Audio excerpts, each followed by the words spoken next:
want a divorce." Those 3 words shattered 7 years of silence. Cassian Thorne, the tycoon who built his empire from blood and dirty money, had just discarded his wife like a broken object. But the quiet woman he had despised for 7 years held secrets powerful enough to burn down an entire city. Tonight, at the most powerful party of the year, everyone will witness the downfall of a false king. Follow this story to the end. Like and comment on the city you're viewing.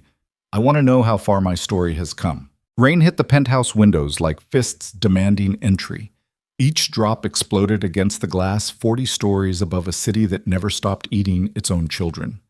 Inside, Lysandra Vale stood with her spine pressed against the cold marble wall, watching her husband move through their bedroom like he owned every atom of air she breathed. Cassian Thorne.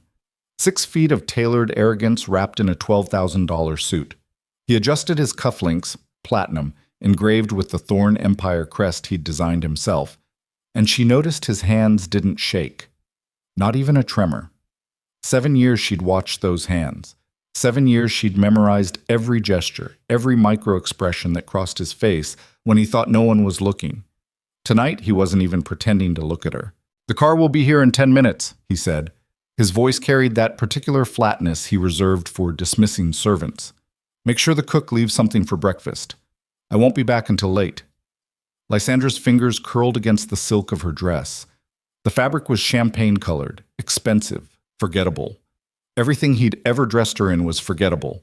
She'd realized that about 3 years into the marriage, right around the time she stopped recognizing herself in mirrors. "Where are you going?" Her voice came out softer than she intended, softer than she wanted. Cassian finally turned. His eyes, ice-chip blue, the kind romance novels called striking, swept over her with all the interest of a man checking his watch. "The Dominion Circle Gala. That's tonight?" Something cold formed in her chest. "I thought, you're not coming." The words landed between them like a body hitting concrete. She should have seen it coming. The signs had been there for months. Late nights at the office that smelled like expensive perfume. Phone calls he took in other rooms. The way he'd stopped touching her entirely. Not even the performative hand on her back when they appeared at charity functions together. But knowing something and hearing it spoken out loud were different animals. "I see." She kept her voice level. Years of practice made it easy. "And who are you taking?" Cassian smiled. It was the kind of smile that never reached his eyes. The kind he used in boardrooms right before destroying someone's livelihood. "Does it matter?" "It does to me." "Since when?" He crossed the room, and she caught the scent of his cologne. Something dark and woody that probably cost more than most people made in a month. "You've spent 7 years being invisible, Lysandra. Don't suddenly develop a personality now. It's inconvenient." The slap would have hurt less. She watched him pick up his phone, scroll through messages with his thumb, completely unbothered. Like she was furniture, like she was wallpaper. "Cassian," her throat felt tight. "Look at me." He sighed, actually sighed, like she was asking him to move mountains. But he looked up. For 3 seconds their eyes met. She saw nothing there. No anger, no guilt. No residual affection from whatever they'd once had in those first few months before the wedding, just cold calculation and mild impatience. "I want a divorce." The rain got louder, or maybe that was just her pulse hammering in her ears. "You—" She couldn't finish the sentence. Her brain had gone white noise static. "I'm not asking." Cassian pocketed his phone. "My lawyers will contact you tomorrow. You'll get the penthouse, obviously, and a settlement. Nothing extravagant, but enough. Don't make this difficult." Difficult. The word tasted like poison. "You're ending our marriage the night of the biggest social event of the year, and you're worried about me being difficult? You were always going to be a problem." He adjusted his collar in the mirror, still not looking at her. Weak women always are when you try to cut them loose. They cry, they beg, they make scenes. His reflection's eyes found hers in the glass. "Don't make a scene, Lysandra. You're better than that." She wanted to laugh, or scream, or put her fist through the mirror and watch his perfect face shatter into 1,000 pieces.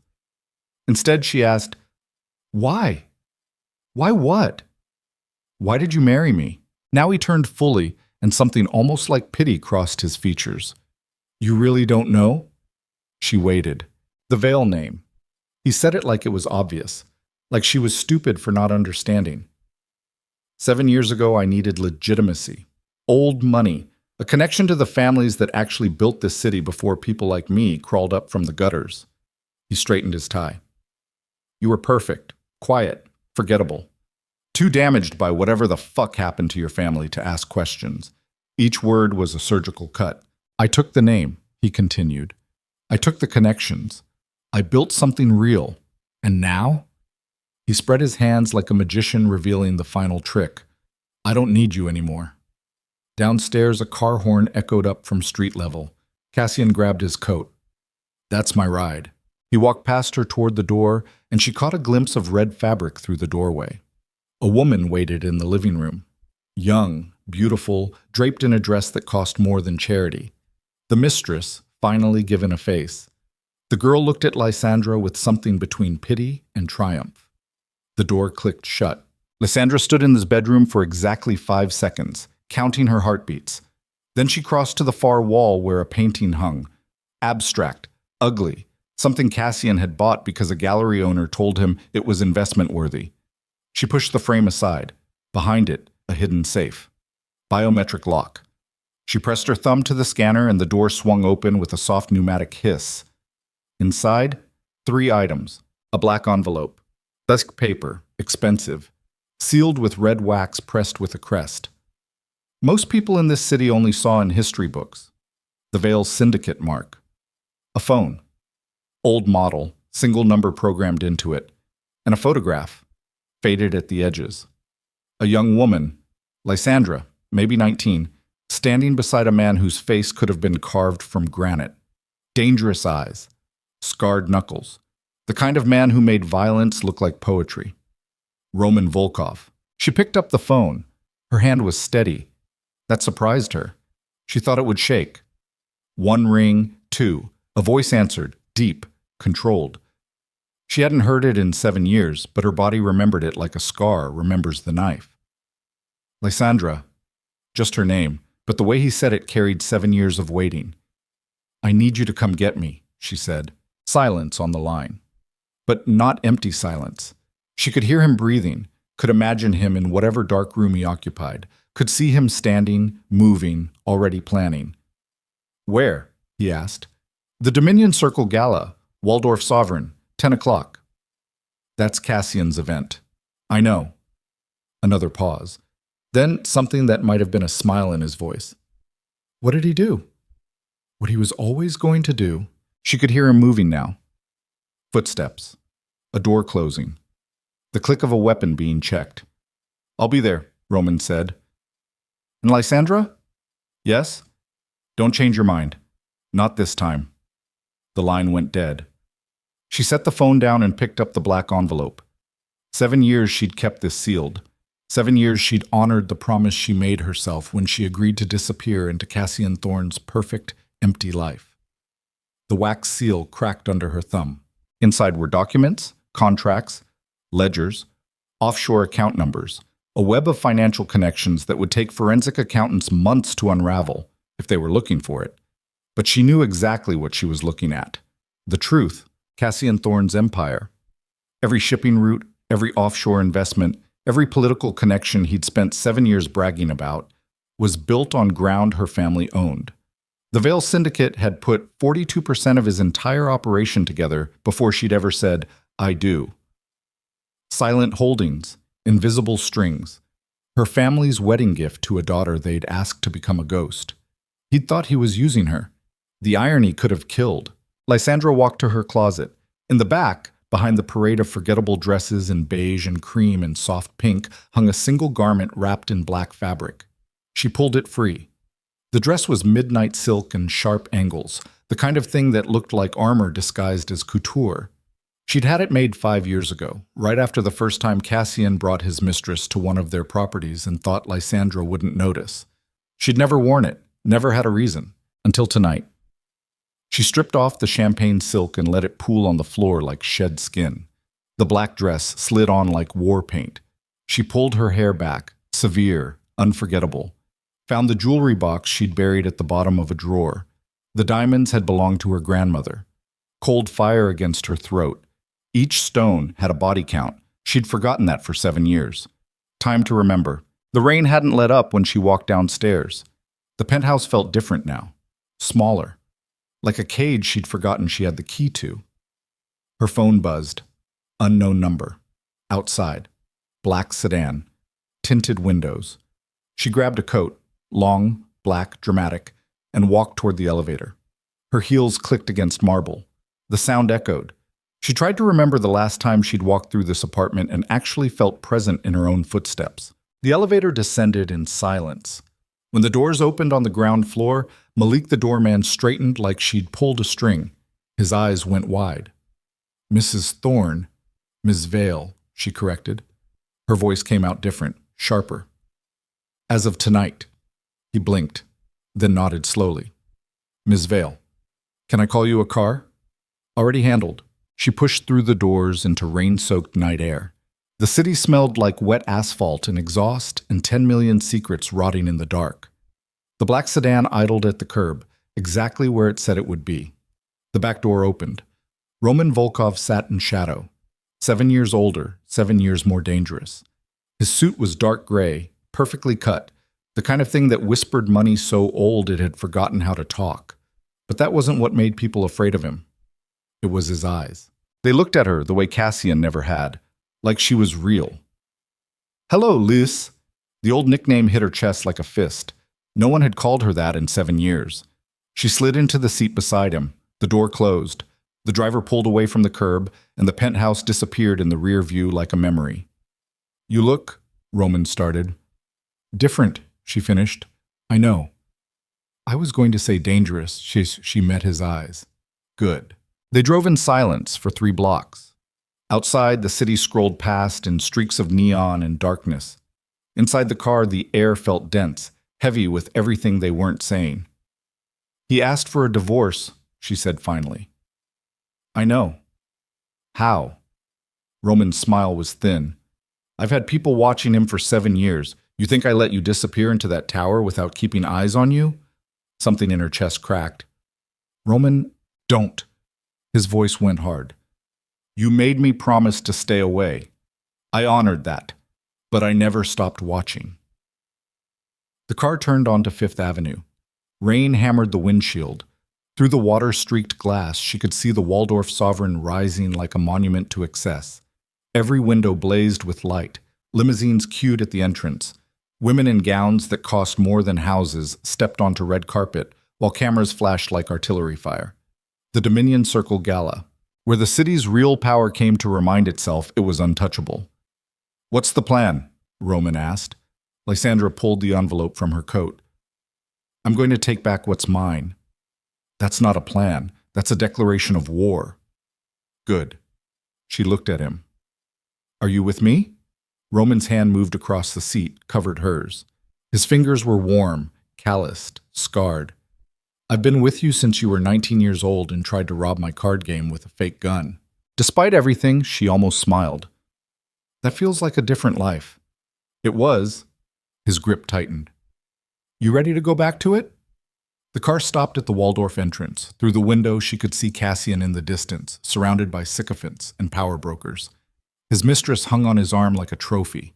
He looked so fucking sure of himself. Lysandra opened the envelope, pulled out a single document, the cornerstone holding his entire empire together. One signature, one ownership transfer. Everything collapsed without it. "Let's burn it down," she said. Roman got out first. The crowd near the entrance went quiet when they saw him. She watched recognition ripple through the gathered guests like a stone dropped in still water. Conversations stopped. People stepped back. Security guards tensed, then relaxed when they realized fighting Roman Volkov wasn't a paycheck. It was a suicide note. He turned back toward the car, extended his hand. Lysandra took it. She stepped onto the red carpet, and the cameras went insane. Flash after flash. Questions shouted from behind barriers. She heard her name, her real name, the one Cassian had tried to bury, ripple through the crowd. "Is that Lysandra Vale? The Vale family? I thought they were... Who's that with her?" "Oh shit, that's Roman Volkov." The lobby doors stood open ahead. Through them, she could see the ballroom entrance. Gold light spilled across marble floors. Music drifted out. Strings and soft jazz, and the brittle laughter of people who'd never known hunger. Roman leaned close. His breath was warm against her ear. Last chance to walk away. I'm done walking away. They moved forward together. Every step felt like crossing a border into enemy territory. The crowd parted, not out of courtesy, out of instinct, the same way prey animals recognize predators. Inside the ballroom, Cassian stood near the center of the room, holding court with 3 city councilmen and a federal judge. His mistress laughed at something someone said, her hand possessive on his arm. Then the music changed. Not louder, not softer, just different, like the room itself was holding its breath. Cassian looked up. His eyes found Lysandra. For one perfect second, she watched his expression cycle through confusion, recognition, and something that looked almost like fear before his mask slammed back into place. She crossed the ballroom floor. Heads turned one by one. Conversations died. A waiter carrying champagne actually stopped moving, frozen mid-step like someone had paused the world. By the time she reached him, a circle had formed, empty space, everyone watching. Lysandra. Cassian's voice was careful, controlled. What are you doing here? You said I was forgettable. She spoke loud enough for the closest dozen people to hear. I thought I'd remind you what you forgot. His jaw tightened. The mistress beside him looked between them like watching a bomb tick. This isn't the place. To discuss our divorce? Lysandra pulled the document from her clutch. You're right. This is the place to discuss your bankruptcy. The crowd around them leaned in. Cassian's eyes dropped to the paper in her hands. She watched his face change as he recognized the letterhead. The Vale Syndicate crest. Official. Legal. Undeniable. What is that? His voice had gone quiet. She unfolded it, held it up. Your empire. The document was a web of ownership transfers and shell corporations, all leading back to one name. Not Thorne. Vale. 42% of his holdings. The shipping routes he'd used to build his fortune. The offshore accounts he'd hidden from federal investigators. The political connections that kept him untouchable. All of it on ground her family owned. Effective tonight, she said clearly, all Vale assets are being transferred back to my control. The ballroom had gone completely silent. Even the orchestra had stopped playing. Cassian stared at the document. His hands had started shaking. Finally. You can't. I can. She met his eyes. I am. Someone in the crowd whispered. The sound spread like fire catching paper. His mistress took a small step backward, then another. Smart girl. Lysandra. Cassian's voice was different now, smaller. We can talk about this. We're done talking. She turned to walk away. His hand shot out, grabbed her wrist, hard enough to hurt. You fucking... Roman moved, not fast. That was the terrifying part. He moved with the calm certainty of gravity. 1 second he was beside her, the next he was between them, his hand wrapped around Cassian's wrist. The entire ballroom held its breath. Let go, Roman said. His voice was barely above a whisper. Cassian released her like she was on fire. Roman didn't let go of him. He held Cassian's wrist for 3 more seconds, long enough for everyone to see, long enough for the message to land, before stepping back. I spent 7 years honoring her request to stay away, Roman said. The ballroom had gone so quiet she could hear her own pulse. I won't do that anymore. Cassian's face had gone white. You... He looked between them. You and her? How long? Does it matter? Lysandra asked. But she could see him doing the math, adding up the timeline, realizing the truth was worse than infidelity. Roman Volkov, the man whose name made crime bosses nervous, whose family history was written in blood and offshore accounts, had loved her first. Jesus Christ, Cassian whispered. The whole time. The whole fucking time you... No. Lysandra's voice cut through his spiral. I kept my vows. Every one of them. I honored our marriage even when you treated me like furniture. She stepped closer. But as of tonight, I'm honoring myself instead. The crowd around them had started whispering again. Phones appeared. Videos started recording. By tomorrow, this would be on every society blog and gossip site in the city. By next week, it would hit actual news outlets. Cassian seemed to realize that all at once. His eyes darted around the ballroom, seeing allies calculating, seeing social climbers already pivoting away from him. "You'll regret this," he said, but his voice had no conviction. "No," Lysandra said. "I really won't." She turned again. This time Cassian didn't try to stop her. Roman offered his arm. She took it. Together they walked toward the ballroom exit while the crowd parted like water. And behind them, Cassian Thorne stood alone beside an untouched glass of champagne, watching his empire begin its collapse. They were almost at the door when someone called out, "Miss Vale!" She turned, a woman in her 60s, wrapped in diamonds and calculated elegance. Beatrice Ashford, head of the Ashford family, one of the founding bloodlines of the city's old guard. The woman approached. Conversation stopped again. When she reached Lysandra, Beatrice Ashford did something no one expected. She lowered her head, just slightly, just enough. A gesture of respect from one dynasty to another. "Welcome home," Beatrice said quietly. Then she turned and walked away, leaving a ballroom full of witnesses to process what had just happened. The message was clear. The old families remembered. They knew who Lysandra really was, and they were done pretending otherwise. Lysandra felt Roman's hand tighten on her arm. "Breathe," he murmured. She realized she'd stopped. They made it outside. Rain hit her face like baptism. The city stretched out ahead, glittering and vicious, and hers again. The black sedan appeared. They climbed inside. The door closed. The driver pulled away. For 10 blocks, neither of them spoke. Then Lysandra started laughing. Not nice laughter. Not joy. The kind of laughter that came from somewhere dark and damaged and finally free. Roman watched her carefully. "You okay?" "No," she said. "Not even close." But she was smiling when she said it. The car turned onto Madison Avenue. Through the window, she could see the penthouse tower in the distance, 40 stories of glass and steel and memories she planned to burn. "Where to?" the driver asked. Lysandra looked at Roman. "Do you still have the apartment?" "The one on Greenwich?" "Yes." "Never sold it." She leaned back in the seat. "Take us there." The driver nodded. The car changed direction. Roman's hand found hers in the dark. "What happens now?" "Now?" Lysandra pulled the envelope out again. Inside were more documents, more secrets, the kind that could end careers, collapse empires, send powerful men to prison. "Now we finish what I started." "That's a lot of enemies, Lys." "Good." She looked at him. "I'm tired of being invisible." His smile was dangerous. "That's my girl." The car drove deeper into the city, leaving the Waldorf Sovereign and the wreckage of Cassian Thorne's perfect night behind. By morning, the news would spread. By afternoon, lawyers would start circling. By next week, the financial press would have questions Cassian couldn't answer. But tonight, Lysandra Vale sat in the back of a car beside the only man who'd ever seen her completely, and for the first time in 7 years, she felt like... The driver's phone buzzed. He glanced at it. His expression changed. "Ms. Vale?" "Yes?" "You're going to want to see this." He handed back his phone.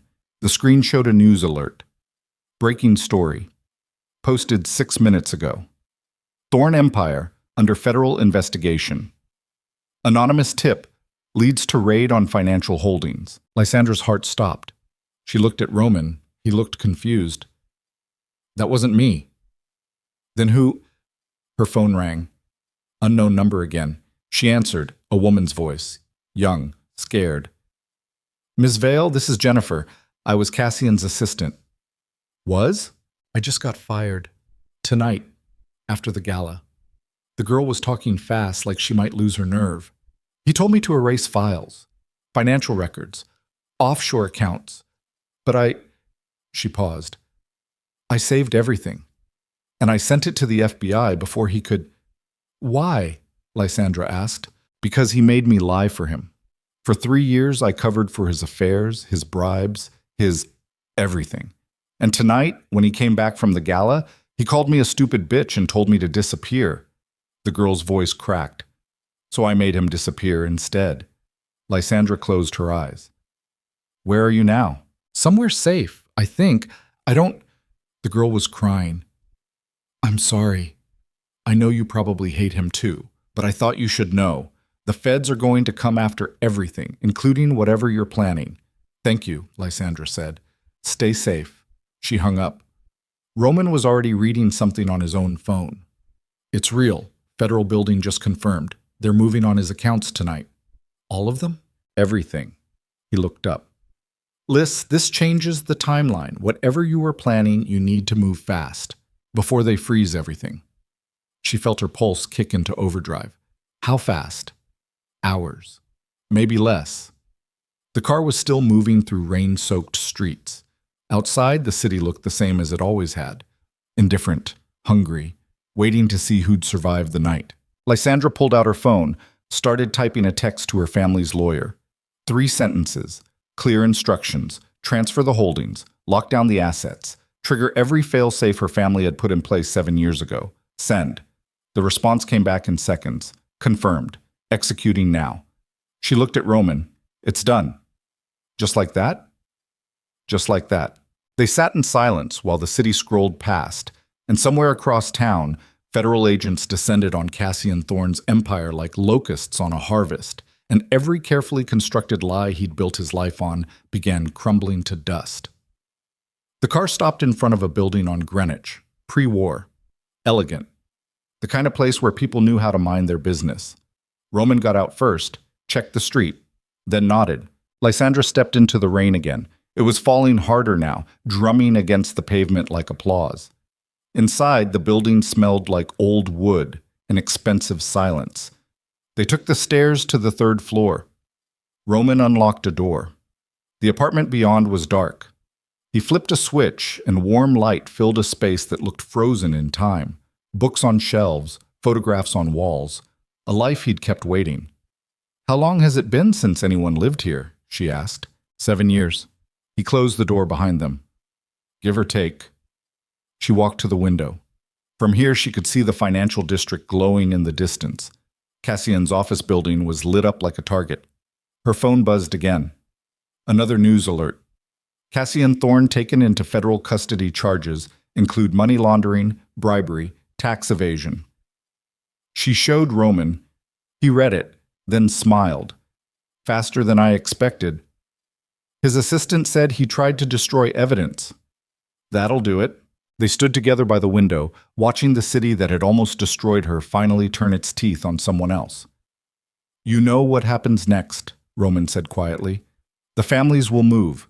Everyone who had money tied to Cassian will come looking for answers. Some of them will come looking for you. Let them. Lys, I'm done running. She turned to face him. I spent 7 years being small enough to fit in Cassian's shadow. I'm not doing that anymore. Roman studied her face. You sure about this? Once you step into the light, there's no going back. I've never been more sure of anything. He nodded slowly, then crossed to a closet, opened it. Inside was a safe. He worked the combination. The door swung open. Inside, files, ledgers, and something else. A weapon. Compact. Professional. The kind of thing you used when the world stopped being civilized. You planning on shooting someone? She asked. I'm planning on making sure nobody shoots you. He pulled out a file instead, handed it to her. What's this? Everything you'll need. Names, numbers, the families who'll support you, the ones who'll try to bury you, and... He paused. Plans for what comes after. She opened the file. The first page was an organizational chart. The Vale Syndicate at the center, connections spreading out like a web. At the top, her name, not Lysandra Thorne, Lysandra Vale. You made this? She asked. 5 years ago. He shrugged. I knew you'd come back eventually. I wanted to be ready. Something in her chest broke open. Roman, don't. He stepped closer. You don't have to say anything. But she did. She'd been silent for 7 years, swallowed her voice, buried herself. Let a man who didn't deserve her rewrite her story. Not anymore. I love you, she said. The words felt dangerous, true, like admitting to a crime. Roman's hand came up, cupped her face. His palm was warm, scarred, real. I know, he said. I've always known. Then he kissed her. It wasn't gentle, wasn't soft. It was 7 years of waiting compressed into one moment. She kissed him back like drowning, like breathing, like coming home to a house she'd forgotten she owned. When they broke apart, the city outside was still burning itself down. But inside this apartment, for the first time in 7 years, Lysandra felt safe. Roman's forehead pressed against hers. "What do you need?" "Time," she said, "and a war room." "You've got both." They spent the next 3 hours at Roman's kitchen table, surrounded by papers and coffee cups and the blueprint of what came next. By dawn, they had a plan. By sunrise, Lysandra had made 23 calls to family members she hadn't spoken to in 7 years. The old guard was waking up, and they remembered their own. When the sun came up over the East River, painting the sky in shades of blood and gold, Lysandra stood at the window and watched the city come alive. Somewhere out there, Cassian Thorne sat in a federal holding cell, finally understanding what it meant to lose everything. Somewhere out there, the Dominion Circle was recalculating alliances and choosing sides. Somewhere out there, a war was starting, and for the first time in her life, Lysandra Vale stood on the winning side. Roman appeared beside her with fresh coffee. "You ready for this?" She thought about the girl she'd been at 19. Wild, reckless, alive. She thought about the ghost she'd become for 7 years. Quiet, forgettable, dead behind the eyes. She looked at her reflection in the window. Sharp angles, hard eyes. Someone dangerous. "Yes," she said. "I'm ready." But even as she said it, her phone rang one more time. The screen showed a number she didn't recognize. International code. Switzerland. She answered. A man's voice. Old, careful. European accent. "Ms. Vale? Who is this?" "My name is Viktor Kozlov. I represent certain interests in Eastern Europe. Interests that had financial dealings with your late husband." "Late?" Her blood went cold. "Cassian's not dead." "Not yet." The man's voice was pleasant, almost friendly. "But he will be, unless certain debts are paid." Roman had gone very still beside her. "What debts?" Lysandra asked. "The kind your husband borrowed using Vale's syndicate assets as collateral. $20 million, due 2 weeks ago." The man paused. "He was late on payment. We were willing to negotiate. But now that he's in federal custody, well, the debt transfers." "To who?" "To his wife, of course. Or widow, depending on how cooperative you are." The line went dead. Lysandra lowered the phone slowly. Roman was already moving, pulling up files on his laptop. "Kozlov, I know that name. He runs money for the Bratva. If Cassian borrowed from them, then I just inherited a death sentence." They stared at each other. Outside, the sun continued rising. The city woke up. And somewhere in the dark corners where real power lived, men were making decisions about whether Lysandra Vale deserved to survive the week. She'd thought tonight was about revenge. Turned out it was just the opening move in a much more dangerous game. Roman closed his laptop. "We need to run." "No." Lysandra set down her coffee. "We need to fight." "Lys, you don't understand. I understand perfectly." She met his eyes. "I'm done running. From Cassian, from my past, from everything. If the Bratva wants me, they can come get me." "They will kill you. Then I'll die standing up." She picked up the file he'd made for her. "You said you had plans for what comes after. Let's see them." Roman stared at her for a long moment. Then something in his expression changed. The worry faded. Something harder took its place. He smiled. "All right," he said. "Let's go to war." And outside the window, the city gleamed in morning light, beautiful and vicious, and utterly indifferent to whether any of them survived what came next. The war room smelled like old coffee and desperation by the time the sun hit its peak. Roman had cleared the kitchen table, spreading maps and photographs across the surface like a general planning invasion. Lysandra sat across from him, her third cup of coffee gone cold in her hand, watching him work. "Viktor Kozlov," Roman said, tapping a photo of a man in his 60s with silver hair and eyes like frozen lakes. "Former KGB. Now he's the Bratva's chief financial officer for North American operations. If Cassian owed him $20 million, it wasn't a casual loan." "What does that mean?" It means Cassian was in deeper shit than anyone knew. Roman pulled up another file. The Bratva doesn't lend money for legitimate business. They finance operations, smuggling, arms deals, things that make federal charges look like parking tickets. Lysandra felt her stomach turn. So when they come for me, they won't just want money. Roman's jaw was tight. They'll want to know what Cassian was doing with their investment. And if you can't tell them, or if the answer pisses them off— He didn't finish the sentence. He didn't have to. She stood, paced to the window. Outside, the city continued its daily performance of normalcy. People walked dogs. Taxis honked. Street vendors sold coffee to office workers who thought the biggest threat in their lives was missing a deadline. "How long do we have?" she asked.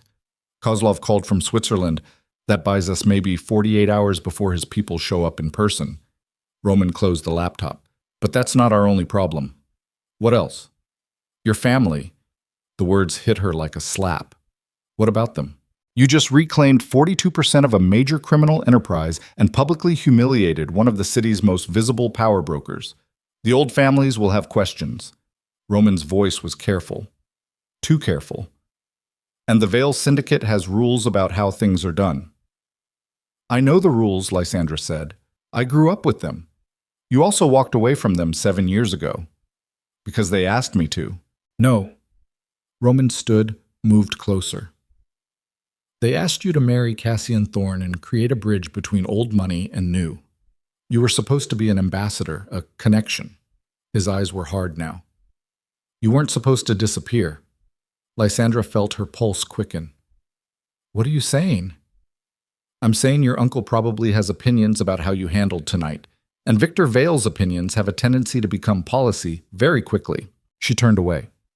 Victor, her father's brother, the man who'd taken control of the Vale Syndicate when her parents died in what everyone called an accident, but nobody actually believed. The man who'd sat across from her at 19 and explained that she had two choices: become useful to the family or become expendable. She'd chosen useful, and it had destroyed her. "I need to call him," she said. "Not yet." Roman caught her arm. "First we need leverage. You go to Victor empty-handed, he'll absorb your holdings and cut you loose. Or worse." "Then what do you suggest?" "We find out what Cassian was really doing with Bratva money. We use that information to negotiate. Give Victor something he can use and he'll protect you. Give him nothing." Roman's grip tightened. "Lys, you know how this works." She did. The family protected its own, but only if they were worth protecting. Her phone buzzed. She pulled it free. Unknown number. Again. She was starting to hate unknown numbers. "Answer it," Roman said. "Could be important." She swiped. "Yes? Ms. Vale?" A woman's voice, professional, cold. "This is Eleanor March from March, Sterling and Associates. I represent the Thorne family interests." Lysandra's blood went cold. "Cassian's lawyers." "Former lawyers," the woman corrected. "As of this morning, the Thorne family has severed all professional relationships with Cassian. However, his mother would like to speak with you." "About what?" "I believe that's between you and Mrs. Thorne. She's asked me to arrange a meeting, today, if possible." Lysandra looked at Roman. He was already shaking his head. "Where?" Lysandra asked. "The Thorne estate, Westchester. She can send a car." "No car, I'll drive myself." "Very well. 2 o'clock?" Lysandra checked her watch. It was just past 11. "Fine." "Excellent. I'll inform Mrs. Thorne." The line went dead. Roman was staring at her like she'd just agreed to walk into a burning building. "Tell me you're not actually going." "Why not?" "Because Catherine Thorne is a viper in pearls, and her son just became a federal liability. She's going to blame someone for that." He moved closer. "And you're the most obvious target. Or she wants to negotiate." "For what?" "I don't know. That's why I'm going." Roman's hands curled into fists. "This is a mistake." "Maybe." Lysandra grabbed her coat. "But I'm done hiding from mistakes." "That's not brave, Lys. That's suicidal." She turned on him. "You want to know what's suicidal? Sitting in this apartment waiting for Victor Kozlov's people to find me. At least Catherine Thorne will do me the courtesy of a conversation before she tries to kill me." "You don't know that." "No, I don't. but I know I can't win this war from a defensive position." She buttoned her coat. Cassian borrowed 20 million from the Bratva. His mother is old money, old connections. If anyone knows what he was really planning, it's her. Roman stared at her for a long moment. Then something in his expression cracked. "You're not going alone." "Roman, not negotiable." He grabbed his own coat. "You want to walk into enemy territory? Fine. But I'm coming with you." She wanted to argue. But the truth was, she didn't want to face Catherine Thorne alone. Not after 7 years of being treated like an inconvenient accessory. "Okay," she said, "but let me do the talking." "Your funeral." They took Roman's car, a black Range Rover that looked civilian but had bulletproof glass and enough concealed compartments to stock a small armory. He drove in silence while Lysandra watched the city give way to suburbs, then estates, then the kind of wealth that didn't need to announce itself. The Thorne estate sat on 20 acres of manicured perfection. The house was Georgian revival, all white columns and old power.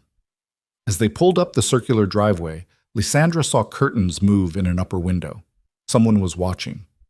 Roman parked, killed the engine. "Last chance to reconsider." "Noted." They got out. The front door opened before they reached it. A butler in his 70s stood in the doorway, his expression neutral in the way only career servants could manage. "Ms. Vale, Mr. Volkov, Mrs. Thorne is waiting in the conservatory."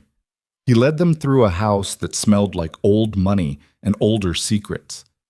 Oil paintings lined the walls, generations of Thornes staring down with eyes that had watched empires rise and fall. Lysandra recognized some of the faces from Cassian's stories. The railroad baron, the steel magnate, the senator who died under suspicious circumstances. The butler opened a door at the end of a long hallway. The conservatory was all glass and green. Orchids bloomed in careful arrangements.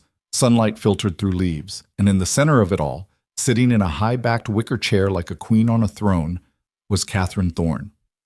She looked exactly as Lysandra remembered, 70-something, but ageless. Silver hair pulled back in a severe bun, pearls at her throat, eyes like surgical instruments.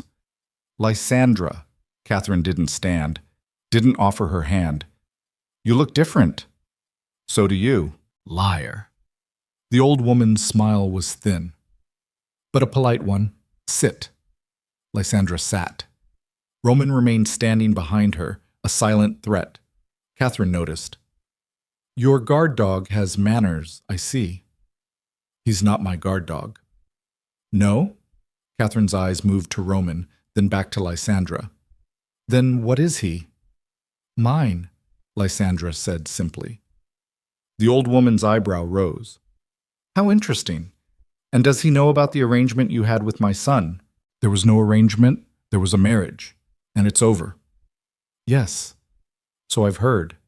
Catherine picked up a teacup from the table beside her. The china was so fine it was nearly translucent. "You made quite a scene last night. The Dominion Circle is still buzzing." "Good." "Is it?" Catherine sipped her tea. "Tell me, Lysandra, when you decided to destroy my son's reputation in front of the city's most powerful people, did you consider the consequences?" "I considered them very carefully." "And?" "I decided I didn't care." Catherine set down her cup. The sound of porcelain on porcelain echoed in the quiet space. "My son is in federal custody. The family business is under investigation. Our name, a name that has carried weight in this city for 4 generations, is being dragged through the mud." "He did that himself." "Did he?" The old woman's voice went sharp. "Or did he have help?" Lysandra felt Roman tense behind her. "What are you implying?" "I'm not implying anything. I'm stating facts." Catherine stood, moved to a window overlooking the gardens. Cassian made mistakes, many mistakes. But he was managing them, containing them, until last night, when someone triggered a federal investigation at the exact moment you were reclaiming your family's assets. "I didn't—" "His assistant." Catherine turned. "Jennifer Marks. She sent financial records to the FBI, but Ms. Marks didn't have access to those files. Cassian kept them on an encrypted drive. Only 3 people knew the password." She held up fingers, counting. "Cassian himself, his head of security, and you." The The accusation landed like a bomb. I never touched his files, Lysandra said. Her voice was steady, but her heart was hammering. Then how did Ms. Marks get access? I don't know. Don't you? Catherine moved closer. Or perhaps you gave her the password years ago. Insurance policy. Something to use when the marriage inevitably fell apart. Roman's hand dropped to Lysandra's shoulder, a warning to stay calm, but Lysandra was already standing. I don't know what you think happened, but I had nothing to do with the FBI investigation. Then who did? Maybe your son finally pissed off the wrong people. Catherine's smile was cold. He did. He pissed off Viktor Kozlov. The name hung in the air like poison gas. Lysandra's mind raced. You know about the loan. Of course I know. I'm the one who introduced them. The world tilted sideways. What? 3 years ago, Cassian came to me with a problem. He'd overextended, made promises he couldn't keep, needed capital fast. Catherine returned to her chair. I have connections in Eastern Europe, Viktor Kozlov among them. I facilitated the introduction. You set up your own son with the Russian mafia? I connected him with financial resources. What he did with them was his concern. Lysandra felt sick. And now he can't pay. Now he's in federal custody, which makes payment complicated. Catherine's eyes were hard. But the debt remains. $20 million, plus interest, plus penalties for late payment. That's not my problem. Isn't it? The old woman leaned forward. You're his wife. Community property laws mean his debts are your debts. We're getting divorced. Not yet, you're not. The papers haven't been filed. The lawyers haven't finalized anything. In the eyes of the law, and more importantly, in the eyes of Viktor Kozlov, you're still Mrs. Cassian Thorne. Lysandra's blood ran cold. That's why you wanted this meeting. Yes.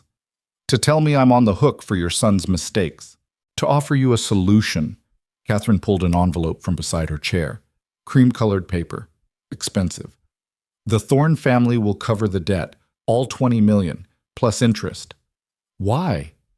Because despite everything, Cassian is still my son, and I protect my family. She held out the envelope. In exchange, you'll sign this. Lysandra took it, opened it.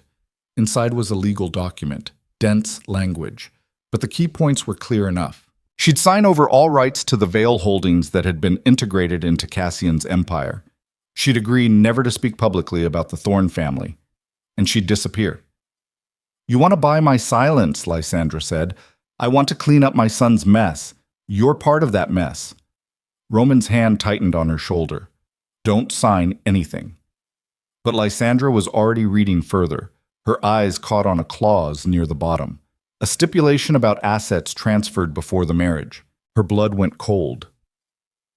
This document claims the Vale Syndicate holdings were gifts from my family to Cassian, she said slowly. Not marriage assets. Gifts. Yes. That's a lie. Is it? Catherine's smile was sharp. I have documents that say otherwise. Signed by your uncle. Viktor Vale himself agreed that certain holdings would be permanently transferred to my son as part of the marriage arrangement. Lysandra's hands started shaking. Viktor wouldn't... Your uncle is a businessman, my dear, and 7 years ago, an alliance between the Vale Syndicate and the Thorne family was good business. Catherine stood. Sign the document, walk away clean, or refuse and spend the rest of your very short life fighting legal battles you can't win while Viktor Kozlov's people hunt you down for Cassian's debts. That's extortion. That's reality. Lysandra looked at Roman. His jaw was tight, eyes dark. She could see him calculating, running scenarios, trying to find the exit. There wasn't one. I need to make a call, Lysandra said. By all means, Catherine gestured to a door. There's an office through there. Take your time. Lysandra walked through the door into a wood-paneled office that smelled like cigars and old leather. Roman followed, closing the door behind them. Don't do it, he said immediately. I need to talk to Viktor.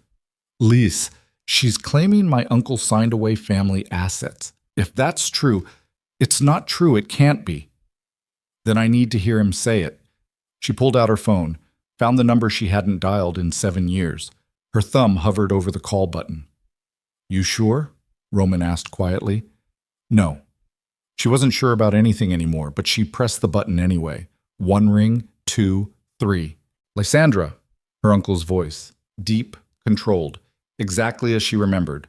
I was wondering when you'd call. Did you do it? She didn't bother with pleasantries.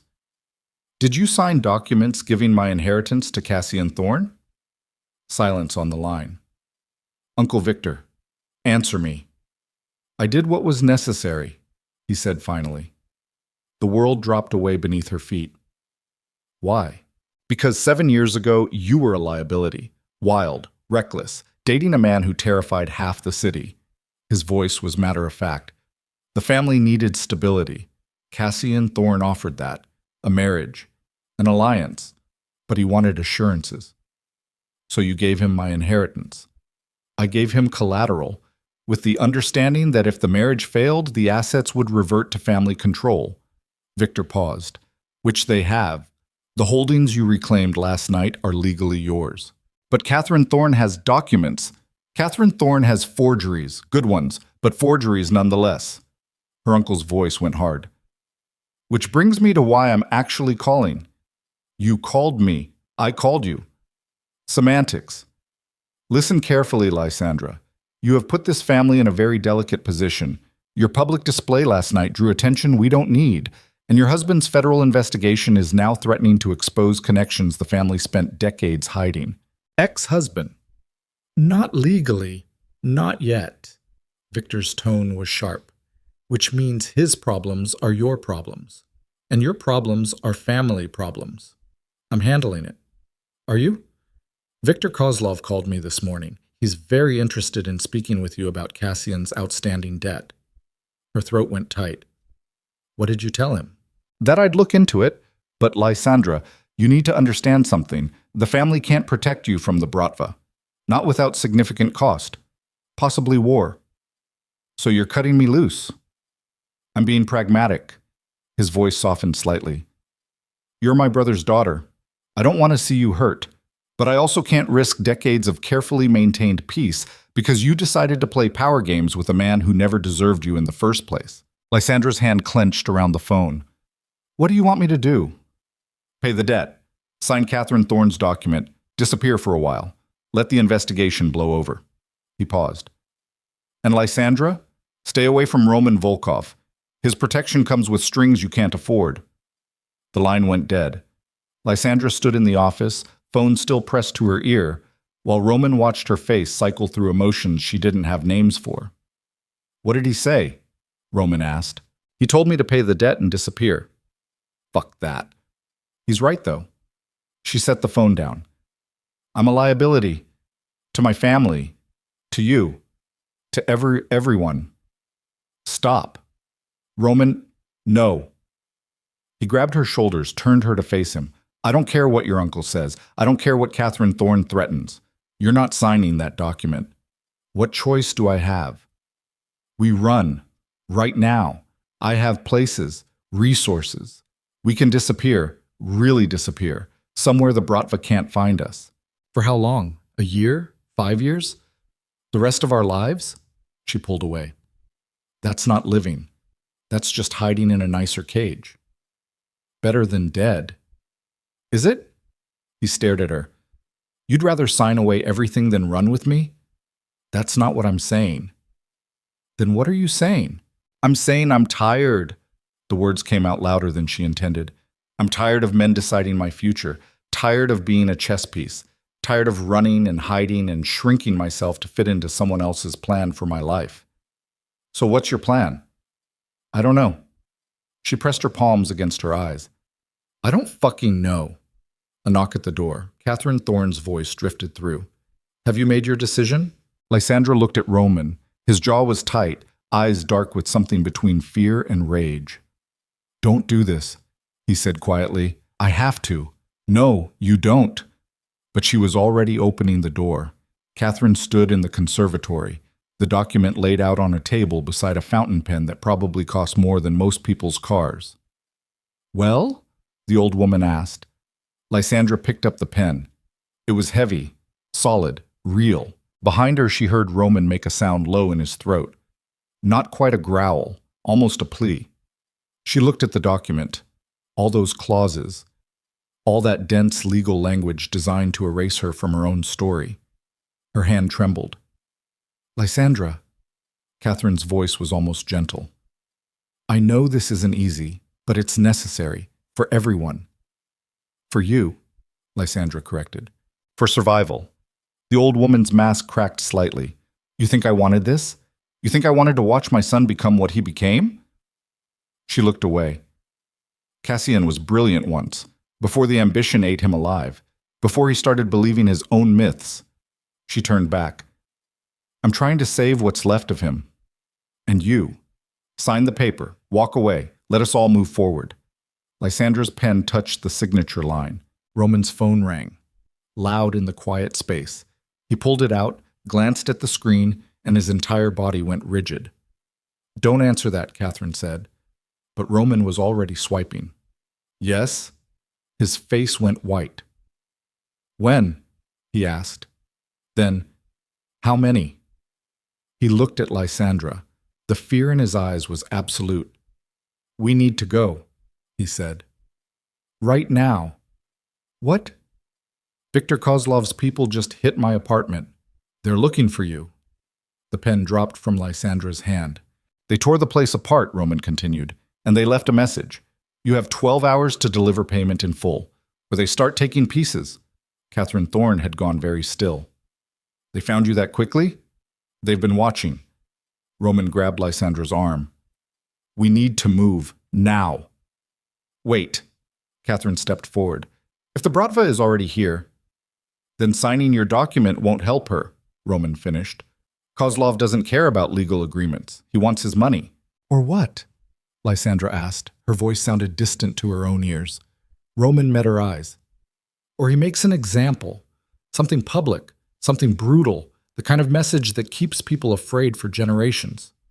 Lysandra felt something snap inside her chest. Not break, transform. 7 years of swallowing fear and shame and making herself small suddenly crystallized into something harder. How much time do we have? She asked. 12 hours. And how much money? 20 million plus penalties. Figure 25 to be safe. Where do we get $25 million in 12 hours? Roman was already pulling her toward the door. I have accounts, offshore, but it'll take time to move that much cash, and even if I manage it, you'll have to liquidate everything, she finished. Yes. They were in the hallway now. The butler appeared, startled by their sudden movement. Behind them, Catherine's voice called out. Lysandra, the document, if you... Keep it, Lysandra shouted back. Frame it, I don't care. They burst through the front door into cold afternoon air. Roman's Range Rover sat in the driveway, gleaming black and bulletproof and suddenly feeling not nearly bulletproof enough. Keys, Lysandra said. Roman handed them over without argument. She slid into the driver's seat, started the engine. He got in beside her. Where are we going? Somewhere we can think. She gunned the engine. Gravel sprayed as they tore down the driveway. In the rearview mirror, Catherine Thorne stood in the doorway of her estate, watching them disappear. Lysandra drove fast, but not recklessly. Every instinct screamed to floor it, but getting pulled over by state troopers would be worse than useless right now. Talk to me, Roman said. What are you thinking? I'm thinking we don't have $25 million. We will. Give me 3 hours. And then what? She took a turn too hard. The Range Rover's tires screamed. We pay the Bratva. They leave us alone. And then what? Viktor cuts me off. Catherine Thorne destroys my reputation. Cassian walks out of federal custody with some plea deal and spends the rest of his life trying to get revenge. She looked at him. That's not a solution. That's just delaying the inevitable. What's the alternative? I don't know yet. Her phone rang. Unknown number. She almost didn't answer. Then something made her swipe.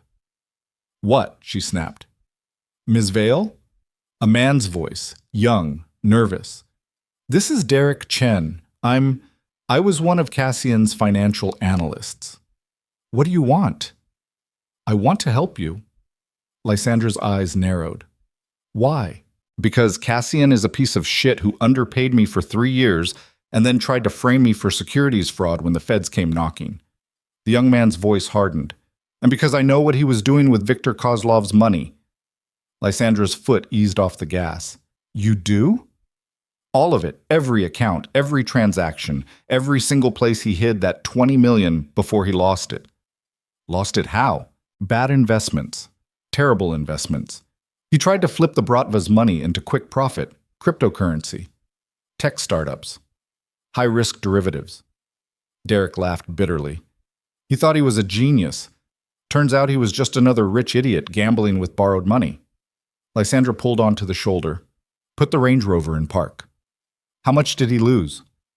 All of it, every penny. The 20 million is gone. Her stomach dropped. So even if I pay Kozlov, he'll want to know where his original investment went. And when you can't tell him, Derek trailed off. He'll assume I stole it. Yes. Lysandra closed her eyes.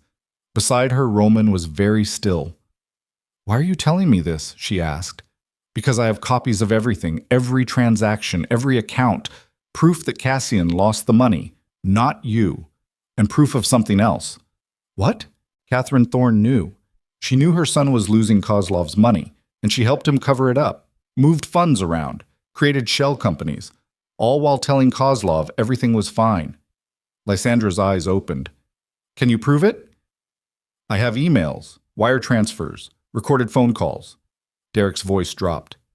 Enough to put Catherine in a federal cell next to her son. What do you want in return? Immunity, protection, and enough money to disappear. He paused. 5 million should do it. I don't have 5 million. But you know people who do. People who'd be very interested in information that could destroy both the Thorne family and create leverage against the Bratva. Lysandra looked at Roman. He was already nodding. Your uncle. Victor doesn't give anything away for free. No, but he does value useful intel. Roman pulled out his phone. And evidence that Catherine Thorne helped defraud the Russian mafia. That's very useful. Lysandra's mind was racing. If we give this to Victor, he'll use it to negotiate with Kozlov. Trade the information for your debt. Maybe throw Catherine and Cassian to the wolves in the process. That's ruthless? Yes, but it keeps you alive. Lysandra looked out at the road ahead. Traffic streamed past. People living normal lives. People who didn't have Russian mob assassins hunting them. Derek, she said into the phone, where are you right now? Somewhere safe, but I can meet you. 1 hour, public place. Bring proof you have the money. Where? Grand Central, main concourse, by the information booth. That's too exposed. That's the point. Lots of witnesses, lots of cameras, lots of cops. Derek's voice was firm. 1 hour. Don't be late. He hung up. Lysandra set the phone down carefully. Her hands had stopped shaking. That was either a good sign or a terrible one. This is a trap, Roman said. Probably. Derek could be working for Kozlov, or Catherine, or the feds. I know. And we're going anyway. Yes. Roman leaned his head back against the seat. You're going to get us killed. Maybe. She put the Range Rover back in drive, but at least we'll die trying. They merged back into traffic, heading toward the city, toward Grand Central, toward whatever the hell came next.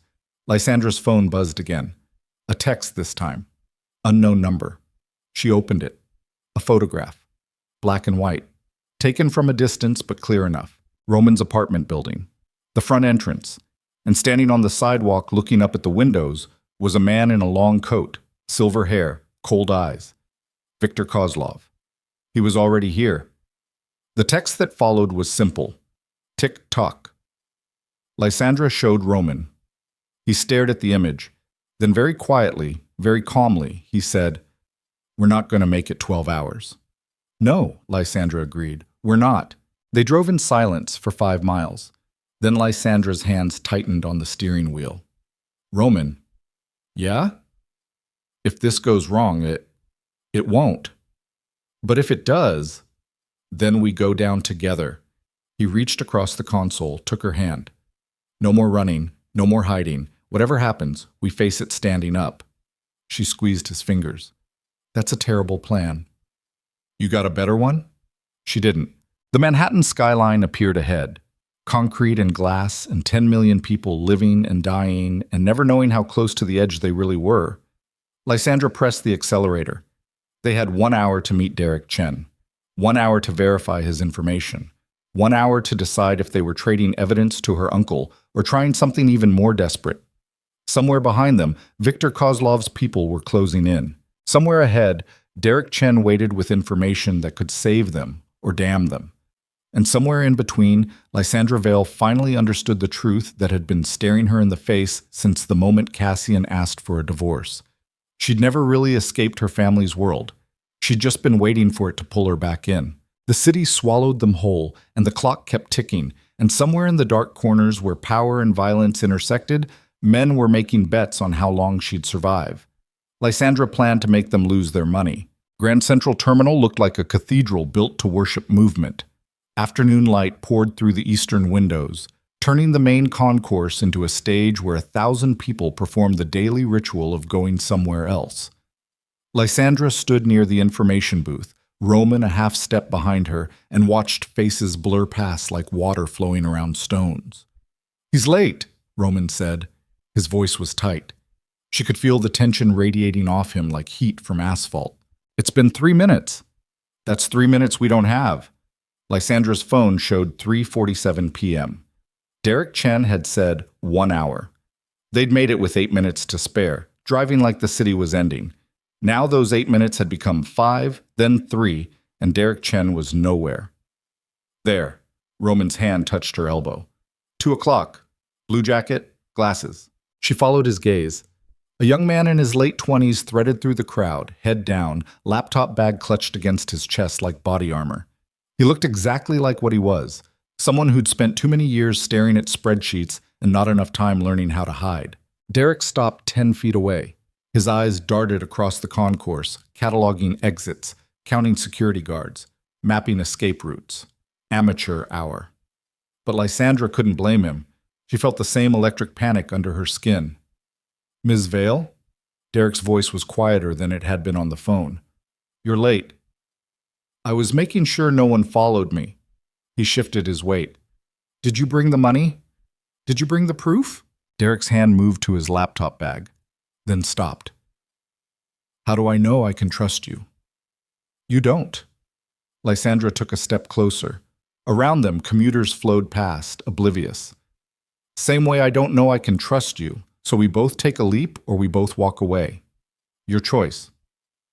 The young man's jaw worked. She could see him thinking, weighing options, probably regretting every decision that had led to this moment. "Okay."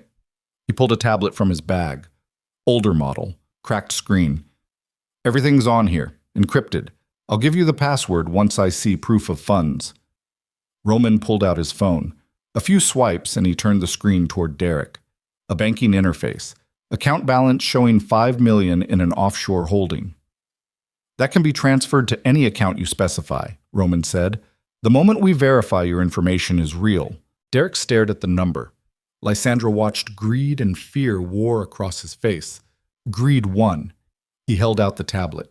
"Password is Thorne07 Victor Romeo. All one word. Case sensitive." Lysandra took the device. It was warm from his hands. She typed the password carefully. The screen unlocked. Folders. Dozens of them, labeled by date and transaction type. She opened one at random. Spreadsheets. Wire transfer records. Email chains between Cassian and someone with a .ru domain. "This is extensive," she said. 3 years of work. Derek's voice had a bitter edge. "I documented everything because I knew someday Cassian would try to pin his crimes on someone else. I just didn't think it would happen this fast." Lysandra opened another folder. This one contained audio files. She clicked one. Cassian's voice filled her earbuds, tinny but clear. "Telling you, Catherine, Kozlov's getting impatient. If we don't move the money soon..." Her mother-in-law's voice cut in, sharp as glass. "Then move it. Use the Amsterdam accounts. Route it through the London shell. Make it look legitimate. And if the feds trace it?" "They won't. Not if you follow my instructions exactly." The recording ended. Lysandra felt something cold settle in her chest. Catherine hadn't just known about the fraud, she'd orchestrated it. "There's more," Derek said. He was watching her face. "Keep scrolling." She did. The next folder made her blood stop. Vale Syndicate Holdings. Documents showing every transaction, every asset transfer, every piece of her family's empire that had been integrated into Cassian's operation. But these weren't the clean legal transfers her uncle had described. These showed something else entirely. Theft. Cassian had been systematically draining Vale's syndicate accounts for 6 years. Small amounts at first, tens of thousands here and there, then larger, millions, all of it disguised as legitimate business expenses or investment transfers. He was embezzling from your family, Derek said unnecessarily. Lysandra's hands had started shaking. How much? Total? About 40 million over 6 years. The number hit her like a physical blow. 40 million. Give or take, it's all documented. Every transaction, every falsified authorization. Derek's voice dropped. And Ms. Vale? The authorization signatures on those transfers? They're forgeries. Your uncle never approved any of it. The world tilted. Victor doesn't know. I don't think anyone knows except Cassian and Catherine, and now you. Roman was reading over her shoulder. She heard him make a sound low in his throat. Jesus Christ. There's one more thing. Derek reached for the tablet, scrolled to a final folder. This is the part that's going to get me killed if the wrong people find out I have it. He opened a video file. The footage was grainy, shot from a fixed security camera. A warehouse. Empty except for 2 figures standing near a stack of crates. One was Cassian, the other, Lysandra's breath caught. The other was Victor Kozlov. In the video, they were shaking hands, smiling. Cassian handed over an envelope. Kozlov opened it, counted something inside, nodded. Then he said something Lysandra couldn't hear, and both men laughed. The timestamp showed 8 months ago. They knew each other, she whispered. More than that. Derek closed the file. I've been tracking communications. Kozlov's been in regular contact with Cassian for over a year. Before the loan, before any of this started. He met her eyes. Ms. Vale, I don't think your husband borrowed money from the Bratva. I think he was working for them. The concourse noise faded to white static. Lysandra stared at Derek Chen's face and tried to make his words make sense. Cassian working for the Russian mafia. Cassian embezzling from her family. Cassian and Victor Kozlov laughing together in a warehouse 8 months ago like old friends. Working for them how? Roman's voice was dangerously quiet. Money laundering. Kozlov needed to move cash into legitimate investments. Cassian provided the infrastructure. Derek was talking faster now, like he couldn't get the words out quick enough. The 20 million loan? That wasn't a loan. It was product.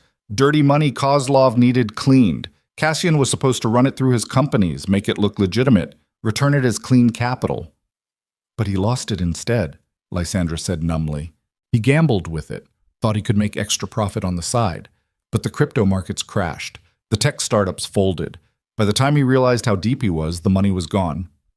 Derek's hands were shaking now.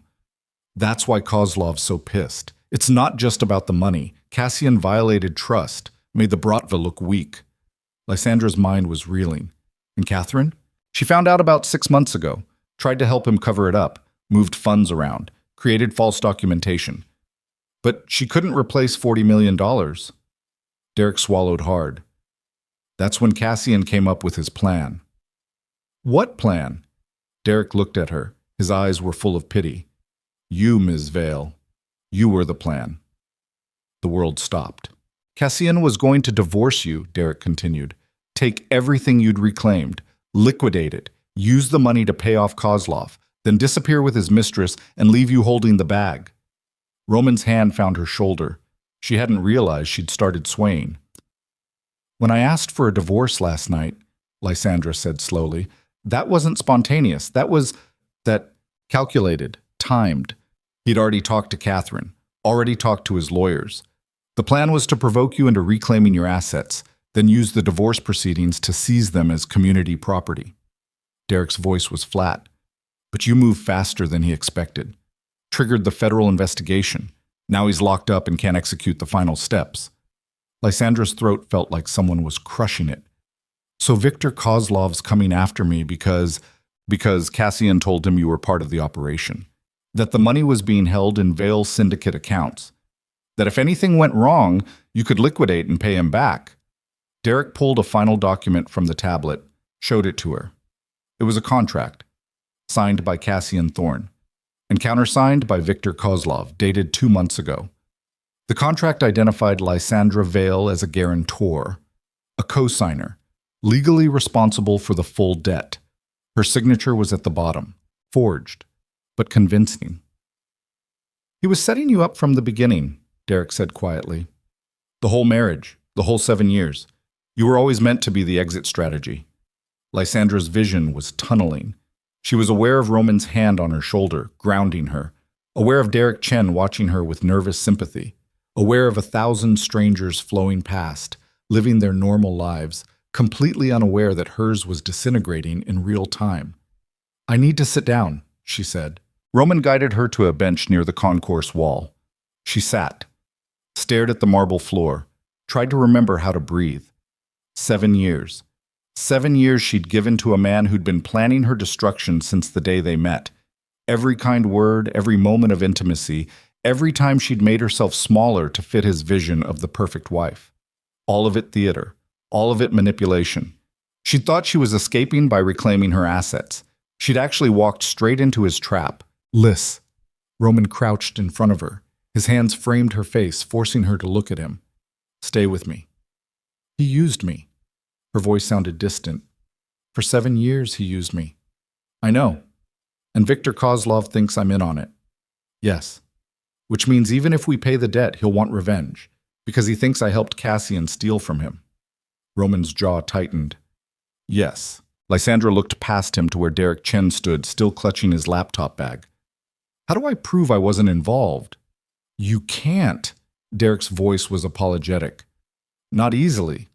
Cassian's forged documents are too good, and with him in federal custody, he can't recant, even if he wanted to, which he won't. So I'm fucked.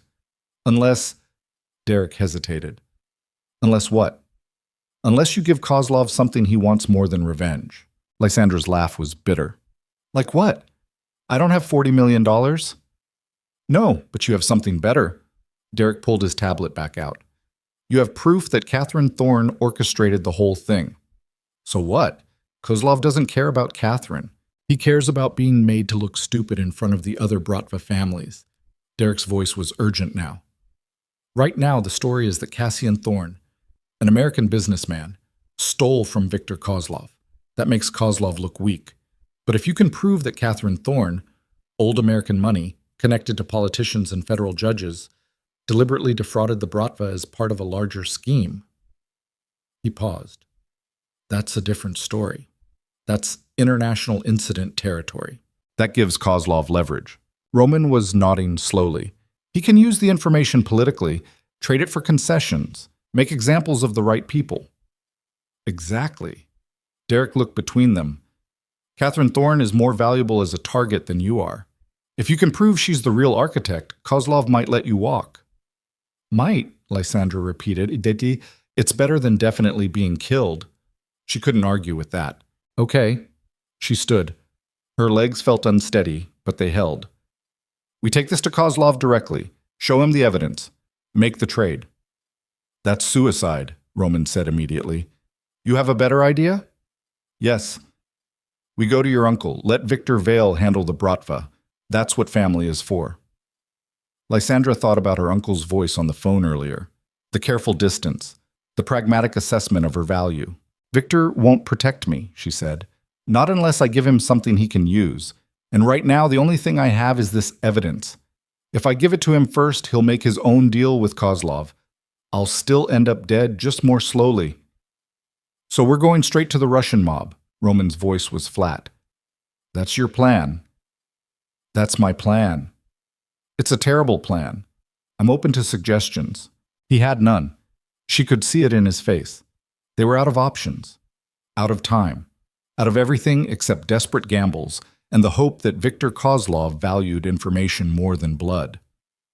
"Derek," Lysandra said, "can you make copies of everything? Send them to multiple locations? Insurance policy." "Already done. 3 different secure servers. If anything happens to me, the files auto-release to the FBI, the SEC, and about a dozen major news outlets." "Good.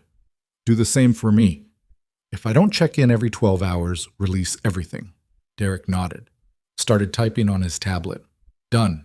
You're in the system. Now transfer the money to whatever account you specified. Roman pulled out his phone. You sure? He delivered. We pay. Roman's fingers moved across the screen. 3 swipes, a confirmation code. Done, 5 million. Enjoy your retirement, Derek. The young man checked his own phone. His eyes widened when he saw the balance. Holy shit, it's really there. Really there. Now disappear. Lysandra handed back the tablet. Go somewhere the Bratva won't look. Somewhere Catherine's lawyers won't find you. And Derek? Yes? If anyone asks, you never met us. He nodded once, then turned and vanished into the crowd like he'd never existed. Lysandra watched him go, then checked her phone. 4:23 p.m. They had less than 8 hours until Kozlov's deadline. Less than 8 hours to arrange a meeting with a man who wanted her dead. Call him, she said to Roman. Call who? Viktor Kozlov. You must have a number, some way to make contact. Roman's expression was unreadable. I do. But Lys, once we make that call, there's no going back. There's already no going back. He stared at her for a long moment, then pulled out a different phone. Older model. Burner. He dialed a number from memory. It rang once. Da. A man's voice, not Kozlov. Someone screening calls. I need to speak with Viktor, Roman said in Russian. His accent was flawless. Tell him Roman Volkov wants to negotiate. Silence. Then, wait. The hold lasted 90 seconds. Lysandra counted them. Each one felt like an hour. Then a new voice. Older. Controlled. Speaking English with that particular precision that came from learning the language as an adult. Roman Volkov. Viktor Kozlov sounded almost pleased. I was wondering when you'd call. We need to meet. We do. Your apartment was very informative, by the way. I especially enjoyed the photographs on your wall. 7 years of watching Lysandra Vale from a distance. Very romantic. Very foolish. Roman's jaw tightened. Name the place. Red Hook? Pier 47. There's a warehouse. Be there in 2 hours. Come alone. She's coming with me. Of course she is. She's the whole point. Kozlov's voice turned cold. 2 hours, Roman? Any later, and I'll assume you're not interested in negotiating. I'll move straight to demonstrating. Demonstrating what? What happens to people who steal from me? The line went dead. Roman lowered the phone. His hand was shaking. Lysandra had never seen his hand shake before. 2 hours, he said. Red Hook. That's a kill zone, isolated, no witnesses. I know. He's going to execute us the moment we arrive. Probably. Lysandra looked around the concourse. All these people, all these normal, safe lives. She could walk away right now, disappear into the crowd, become someone else. Let Roman face this alone. The thought lasted half a second before she dismissed it. Let's go, she said. They walked through Grand Central like ghosts, out into afternoon light that felt too bright, too normal. Roman's Range Rover was parked in a garage 3 blocks away. They retrieved it in silence. Roman drove. Lysandra sat in the passenger seat and watched Manhattan give way to Brooklyn. The city got grittier the further they went. Glass towers became brick warehouses. Boutiques became bodegas. The people on the streets moved differently here. Harder. More aware. There's a gun in the glove box, Roman said. Loaded. Safety's on. Lysandra opened the compartment. The weapon looked like it had been built for efficiency rather than show. Black metal. Compact. Heavy in her hand. You know how to use it? Roman asked. My family made sure I knew how to use it. Good. She checked the magazine. Full. Chambered around. Set the safety. Put the gun in her coat pocket where she could reach it fast. Roman.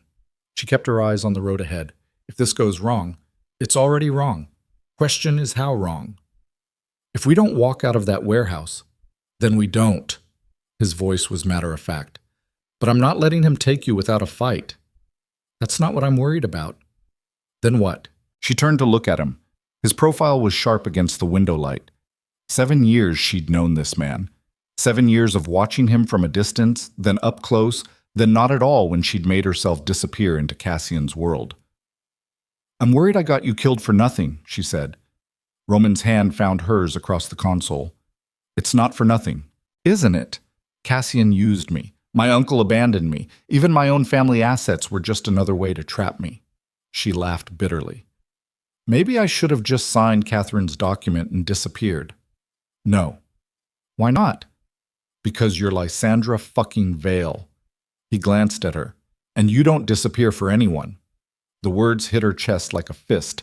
She squeezed his hand tighter. They drove the rest of the way in silence. Red Hook looked like the end of the world. Industrial wasteland, abandoned warehouses and rusted shipping containers, and the kind of emptiness that made violence easy. Pier 47 jutted into the harbor like a broken tooth. Roman parked a block away, killed the engine. Last chance, he said. I know. They got out. The air smelled like salt water and rust and old blood. Seagulls screamed overhead. In the distance, the Manhattan skyline glittered like a different planet. The warehouse at the end of the pier was massive. Corrugated metal, broken windows, a door hanging half open like an invitation or a threat. They walked toward it. Lysandra's hand found the gun in her pocket. Roman moved beside her with the fluid grace of someone who'd done this before. Too many times before. 20 feet from the door, it swung fully open. 3 men emerged, built like violence, wearing suits that tried and failed to hide the weapons underneath. They fanned out, creating a semicircle that blocked any retreat. Then Viktor Kozlov stepped through the doorway. He looked exactly like his photograph. Silver hair, cold eyes, expensive suit, the kind of man who'd ordered deaths the way other people ordered coffee. Lysandra Vale, his voice carried across the empty space. Finally, come inside. We have much to discuss. It wasn't a request. Lysandra and Roman walked forward. The 3 men moved in behind them, cutting off escape. They entered the warehouse. Inside, the space was vast and empty, concrete floor, metal support beams, and in the center, a table with 2 chairs. Kozlov walked to one side of the table, gestured to the chairs. Please, sit. Lysandra sat. Roman remained standing behind her. Your friend can sit too, Kozlov said. I'm fine standing. Suit yourself. Kozlov settled into his chair, folded his hands on the table. Now then, let's discuss your husband's debt. Ex-husband, Lysandra said. Not legally. I checked.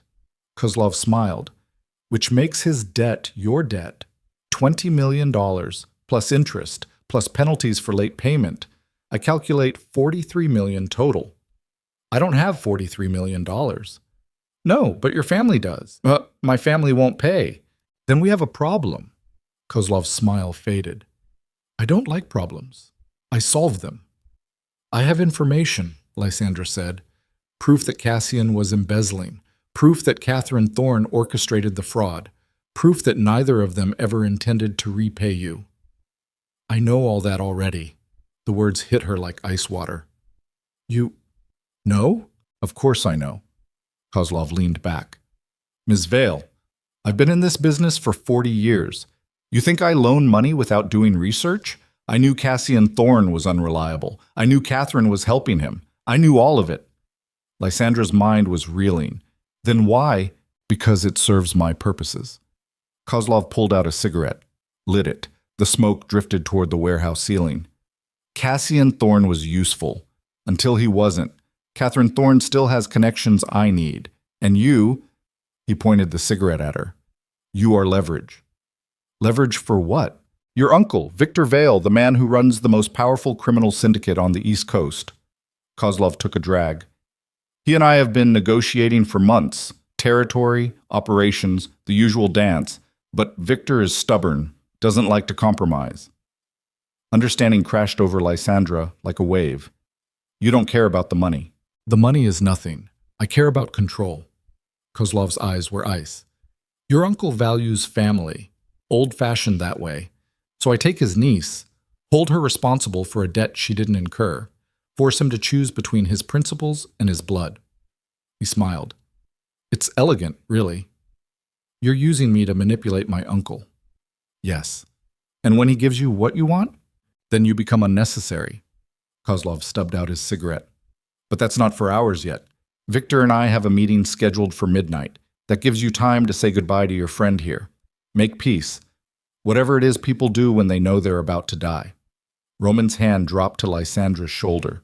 She felt his fingers tighten, a warning or a goodbye.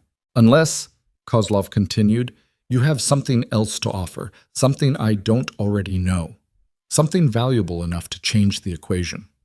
This was it. The moment where everything pivoted. Lysandra thought about the files Derek had given her, the recordings, the proof of Catherine's involvement. But Kozlov already knew all that.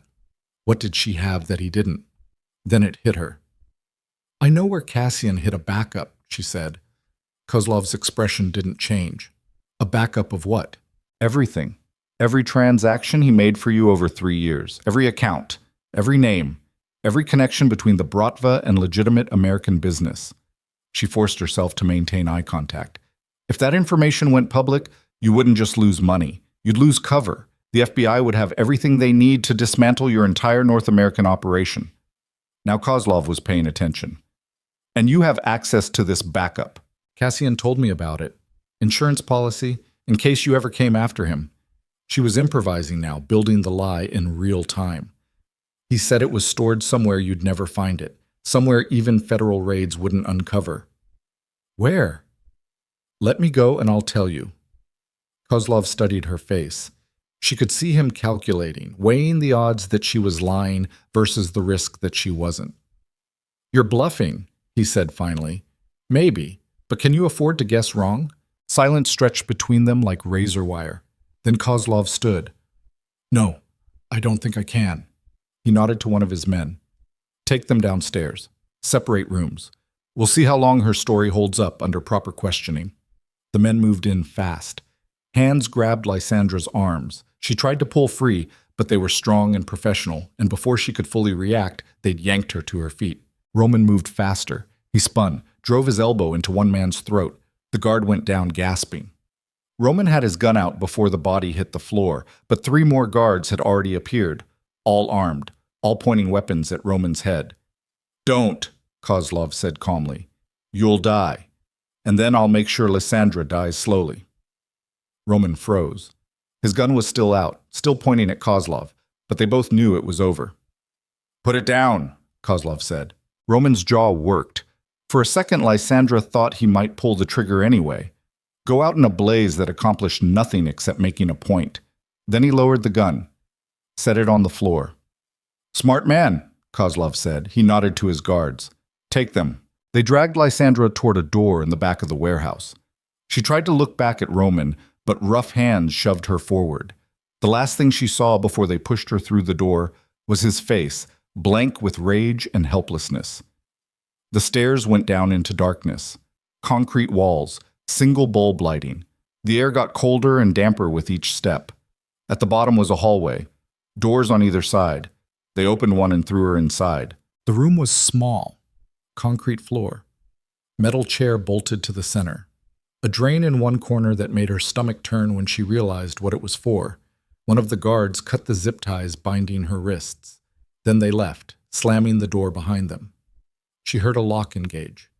Heavy. Final. Lysandra stood in the empty room and tried to think, tried to find the angle, the escape, the way out that didn't end with her blood washing down that drain. Nothing came. She'd played her last card.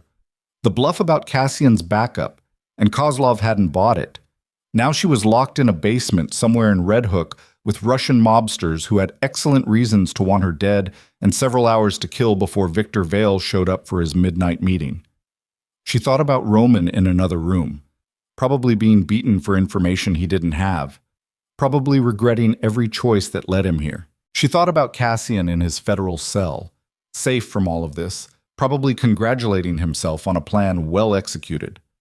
She thought about her Uncle Victor, calculating whether his niece's life was worth whatever territorial concessions Kozlov was demanding.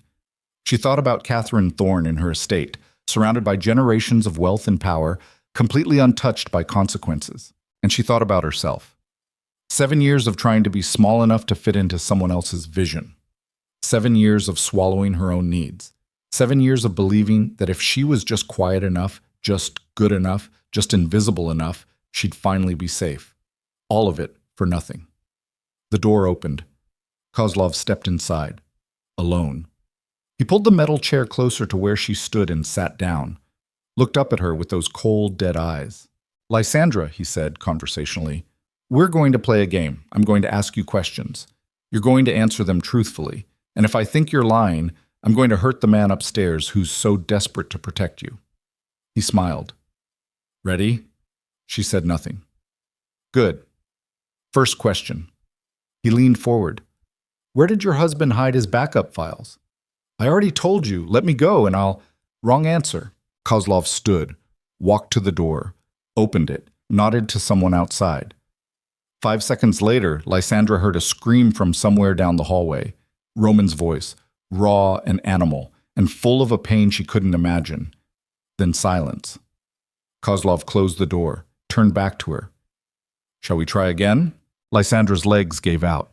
She collapsed against the concrete wall, sliding down until she was sitting on the floor, and realized with absolute certainty that she was about to watch everyone she'd ever cared about die because of choices a man she'd trusted had made years before she ever met him. The game hadn't even started yet, and she'd already lost. The scream stopped. The silence that followed was worse.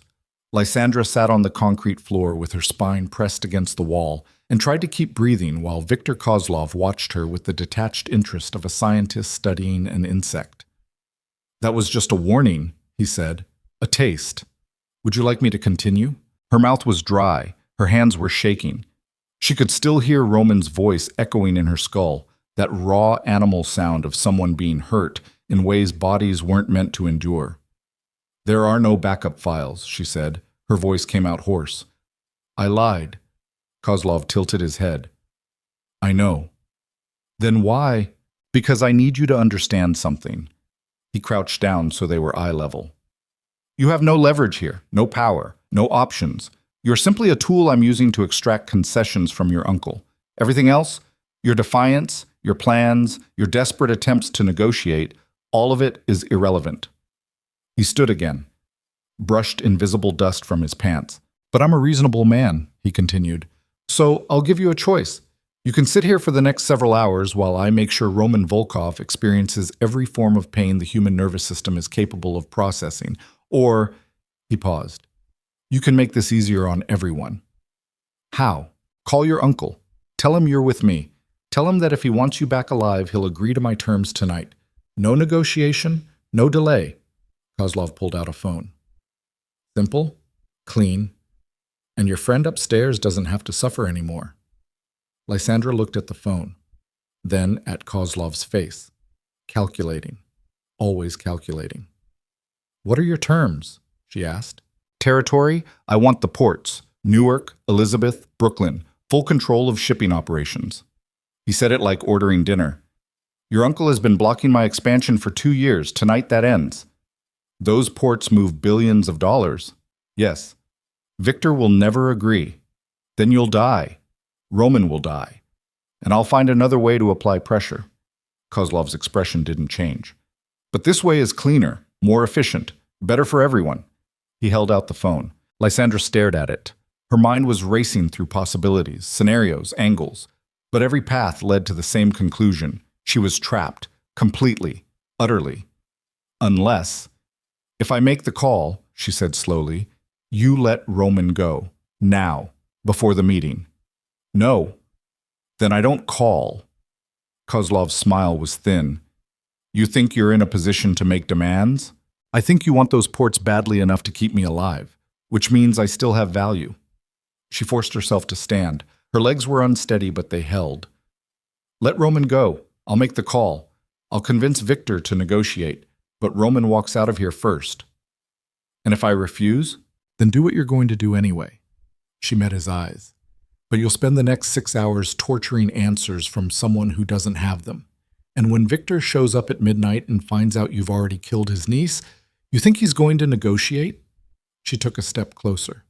No, he'll go to war. And whatever deal you thought you were making dies with me. Kozlov studied her face. She could see him weighing it, calculating the angles. You're bluffing, he said, but he sounded less certain. Try me. The silence stretched. Somewhere above them, she could hear footsteps, voices, the ordinary sounds of men going about the business of violence.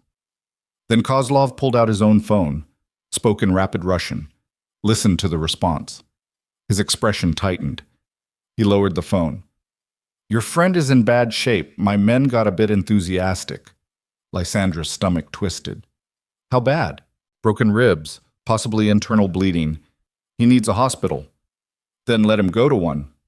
After you make the call. Before. You're in no position. Neither are you. Lysandra's voice went hard. You need Victor Vale to think I'm cooperating, that there's a deal to be made. If he shows up and you're holding a corpse, what leverage do you have? She gestured around the empty room. Let Roman go. Get him medical attention. I'll make your call. And when Victor arrives, I'll tell him whatever you want me to tell him. Kozlov's jaw tightened. She could see the calculation behind his eyes. Risk versus reward. Control versus pragmatism. Fine, he said finally, but if you try anything, I won't. I'll make sure you spend the rest of your very short life wishing you had. He opened the door. Barked orders in Russian. 2 guards appeared, dragging Roman between them. Lysandra's breath caught. Roman's face was a mess of blood and swelling. One eye was completely closed. His breathing came in shallow gasps that suggested broken ribs or punctured lungs or both. But when he saw her, something flickered in his one good eye. Recognition, fury, love. Lys! He tried to speak, coughed. Blood spattered on the concrete. Get him out of here, Lysandra said to Kozlov. Now! Kozlov nodded to the guards. Take him to the street. Dump him where someone will find him. A hospital, Lysandra snapped. The street. Someone will call an ambulance. Kozlov's voice was flat. That's the deal. Take it or watch him die here. The guards started dragging Roman toward the stairs. He tried to resist, tried to look back at her, but his body wasn't cooperating anymore. Don't, Roman managed. Don't make the call. Then he was gone. The sound of his body being hauled up concrete steps faded into distance. Lysandra stood alone with Victor Kozlov and tried not to think about whether Roman would survive long enough to reach a hospital. Tried not to imagine him dying on a Red Hook street corner while she made phone calls to save herself. The call, Kozlov said. He held out the phone again. This time she took it. Her uncle's number was still in her memory. 7 years since she'd used it regularly, but some things stayed burned into your brain. She dialed. It rang 3 times. Then Victor Vale's voice, controlled and cool. Yes? Uncle Victor. It's Lysandra. A pause. Where are you? With Victor Kozlov, Red Hook.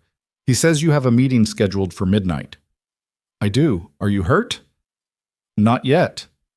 Another pause. She could hear her uncle thinking, processing, calculating what this call meant. What does he want?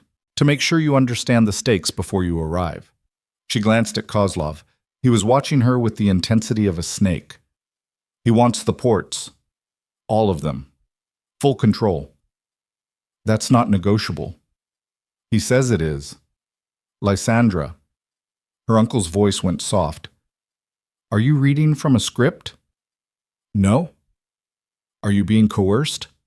Yes. Then anything you say right now is meaningless. She heard rustling, movement. Where exactly in Red Hook? Kozlov's hand shot out, grabbed the phone. Victor Vale, this is Victor Kozlov. Your niece is alive and unharmed. She'll stay that way as long as you're reasonable tonight. Lysandra couldn't hear her uncle's response, but she saw Kozlov's expression tighten. I don't make threats, Kozlov said. I make promises. You know this about me. He listened. Yes. Midnight, Pier 47. Come alone. Another pause. If you bring an army, she dies before you clear the doorway. If you try to be clever, she dies. If you waste my time with negotiation, she dies. His eyes found Lysandra. The only way she survives tonight is if you give me what I want. He ended the call, handed the phone back to her. There, he said, simple. Your uncle now understands the situation. We wait until midnight. He arrives. We negotiate. And if he's sensible, you walk out of here alive. And if he's not? Kozlov's smile was cold. Then you don't. He left. The door slammed. The lock engaged. Lysandra was alone again in the concrete room with the drain in the corner and nothing to do but wait and think about all the ways this could end badly. She checked her watch. 6:47 p.m. 5 hours and 13 minutes until midnight. 5 hours until her uncle arrived and decided whether she was worth more alive or dead. 5 hours to figure out how to survive a situation that had no exits. She sat back down against the wall, closed her eyes, tried to think. Roman was out there somewhere, bleeding, broken, maybe already dead. Derek Chen had her files, would release them if she didn't check in, but what good did that do her now? Catherine Thorne was safe in her estate. Cassian was safe in his federal cell. And Victor Kozlov was upstairs probably planning exactly how to execute her if the midnight meeting went wrong. She'd played every card, made every move, and still ended up here. The door opened again. She hadn't heard footsteps. A woman stood in the doorway. Late 30s, black suit, blonde hair pulled back severe, face like carved marble. She held a bottle of water and what looked like a sandwich wrapped in paper. "Eat," the woman said. Russian accent. Not heavy, but present. "You'll need your strength." Lysandra didn't move. "Who are you?" "Irina. I work for Victor Kozlov." She set the food on the floor. "Eat. He wants you alive for the meeting. Can't have you passing out from dehydration." "I'm not hungry." "I didn't ask if you were hungry." Irina's voice was matter-of-fact. "I told you to eat." Lysandra stared at the food. Her stomach was a knot of acid and fear. But Irina was right. If she had any chance of surviving the next 5 hours, she needed to keep her body functional. She picked up the water bottle, drank. It was cold and clean and tasted like the first thing that had gone right in hours. The sandwich was basic: turkey, cheese, bread. She ate mechanically, not tasting it. Irina watched from the doorway. The man they took upstairs. Roman Volkov. "He's your lover?" Lysandra stopped chewing. "Why?" "Because he fought like one. Most people, when we start hurting them, they break fast. But him?" Irina's expression was almost respectful. "3 of my men worked him over for 20 minutes. He didn't say a word, didn't beg, just kept his eyes on that door like he could will it to open." She paused. "That's the kind of thing a man does for a woman he'd die for." "Is he gonna die?" "Probably. Internal injuries, the way he was breathing." Irina shrugged. "Even if someone finds him, I'd say 50-50 at best."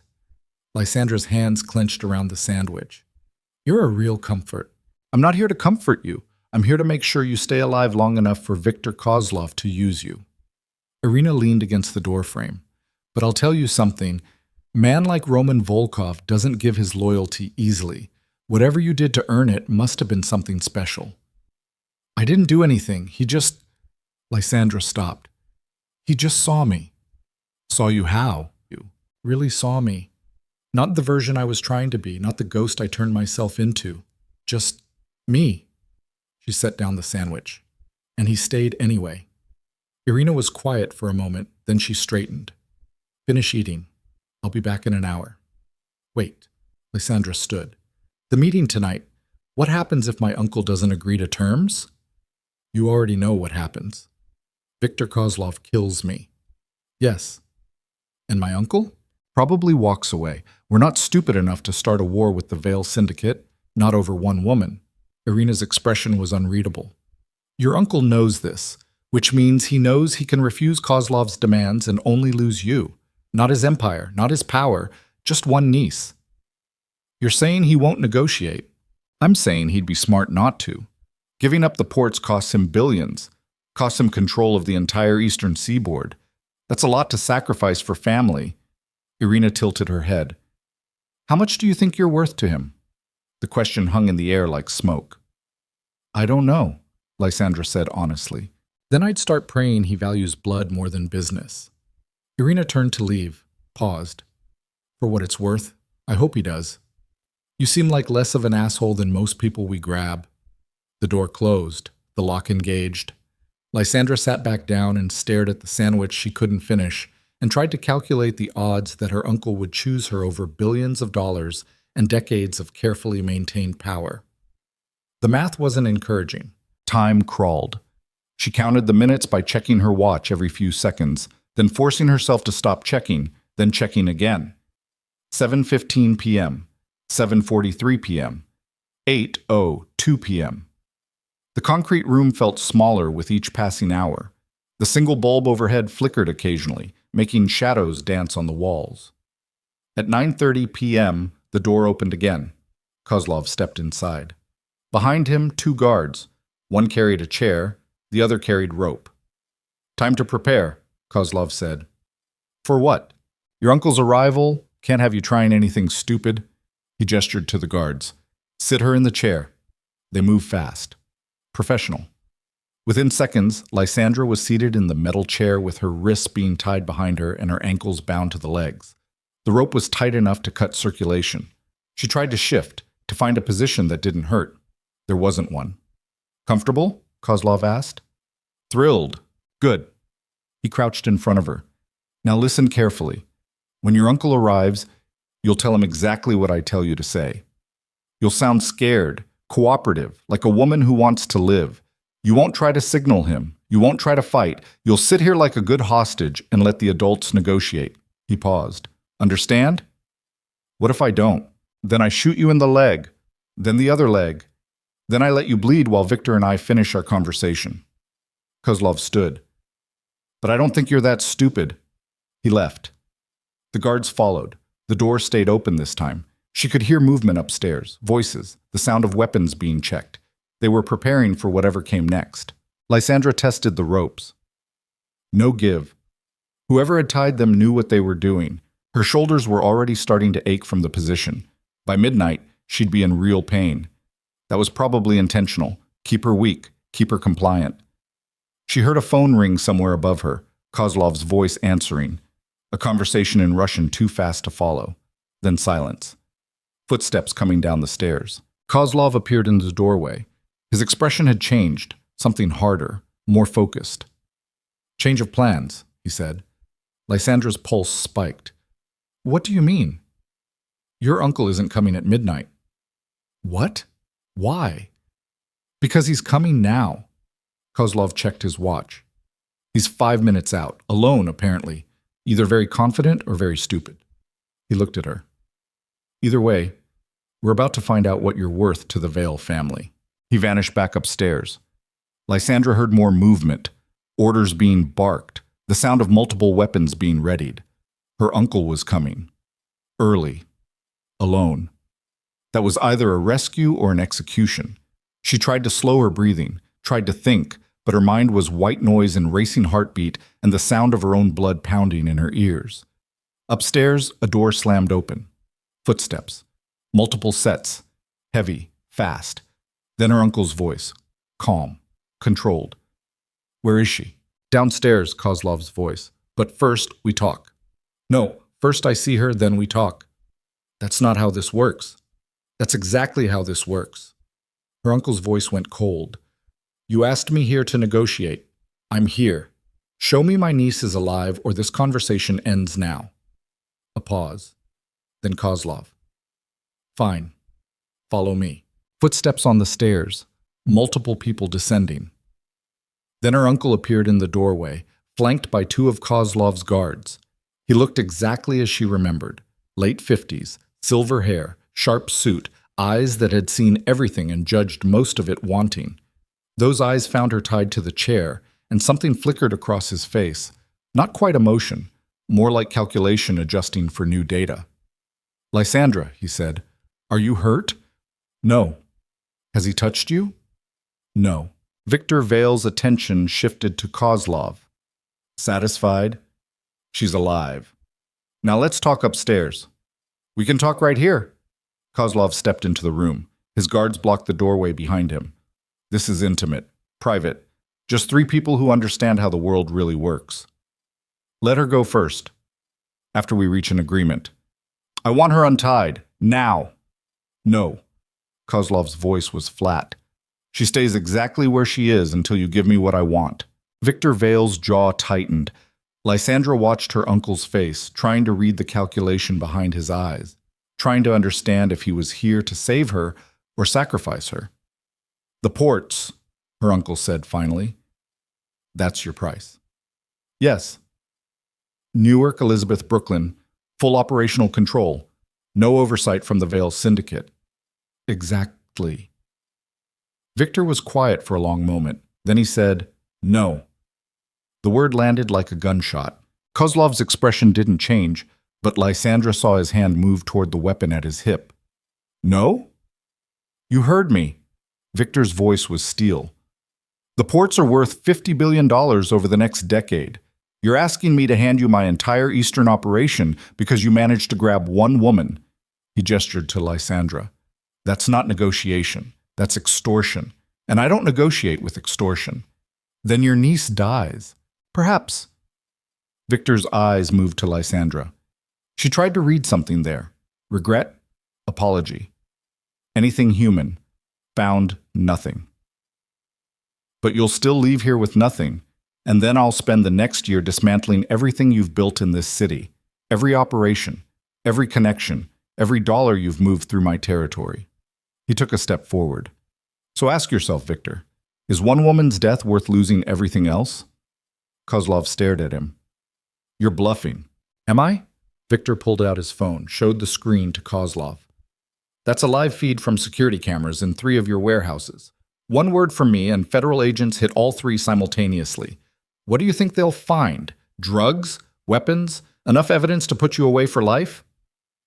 Kozlov's face went pale. "You wouldn't." "Try me." The 2 men faced each other. Lysandra watched from her chair, barely breathing. This was it. The moment everything balanced. Her life weighed against billions of dollars and decades of criminal empire. "I have a counteroffer," Victor said. His voice was measured, reasonable. "You let my niece go, right now, unharmed, and I don't trigger those federal raids. We both walk away. No bloodshed, no war, clean break." "That's not a counteroffer. That's me getting nothing. You get to keep your freedom. That's something." "Not enough."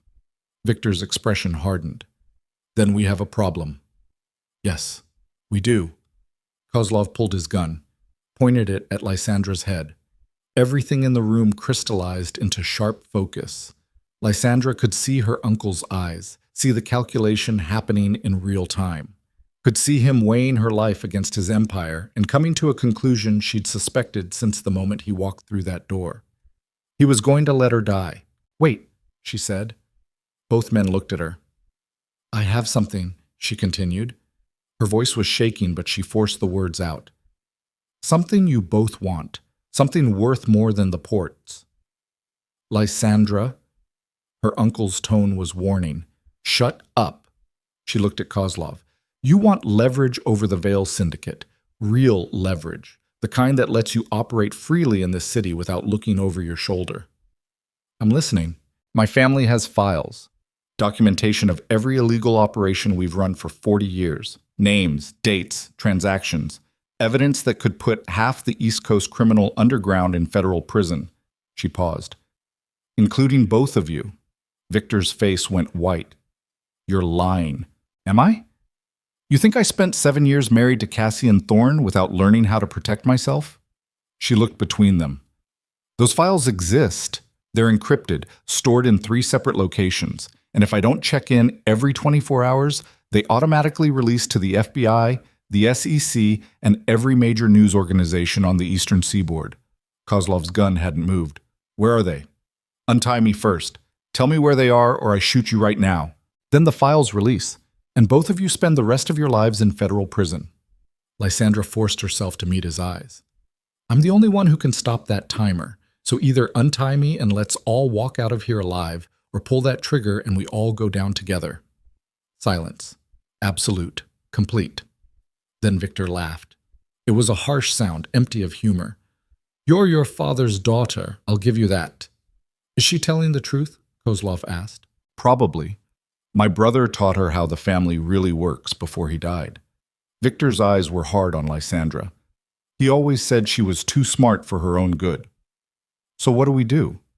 We let her go. We accept her terms, and we pray she doesn't decide to use those files against us anyway."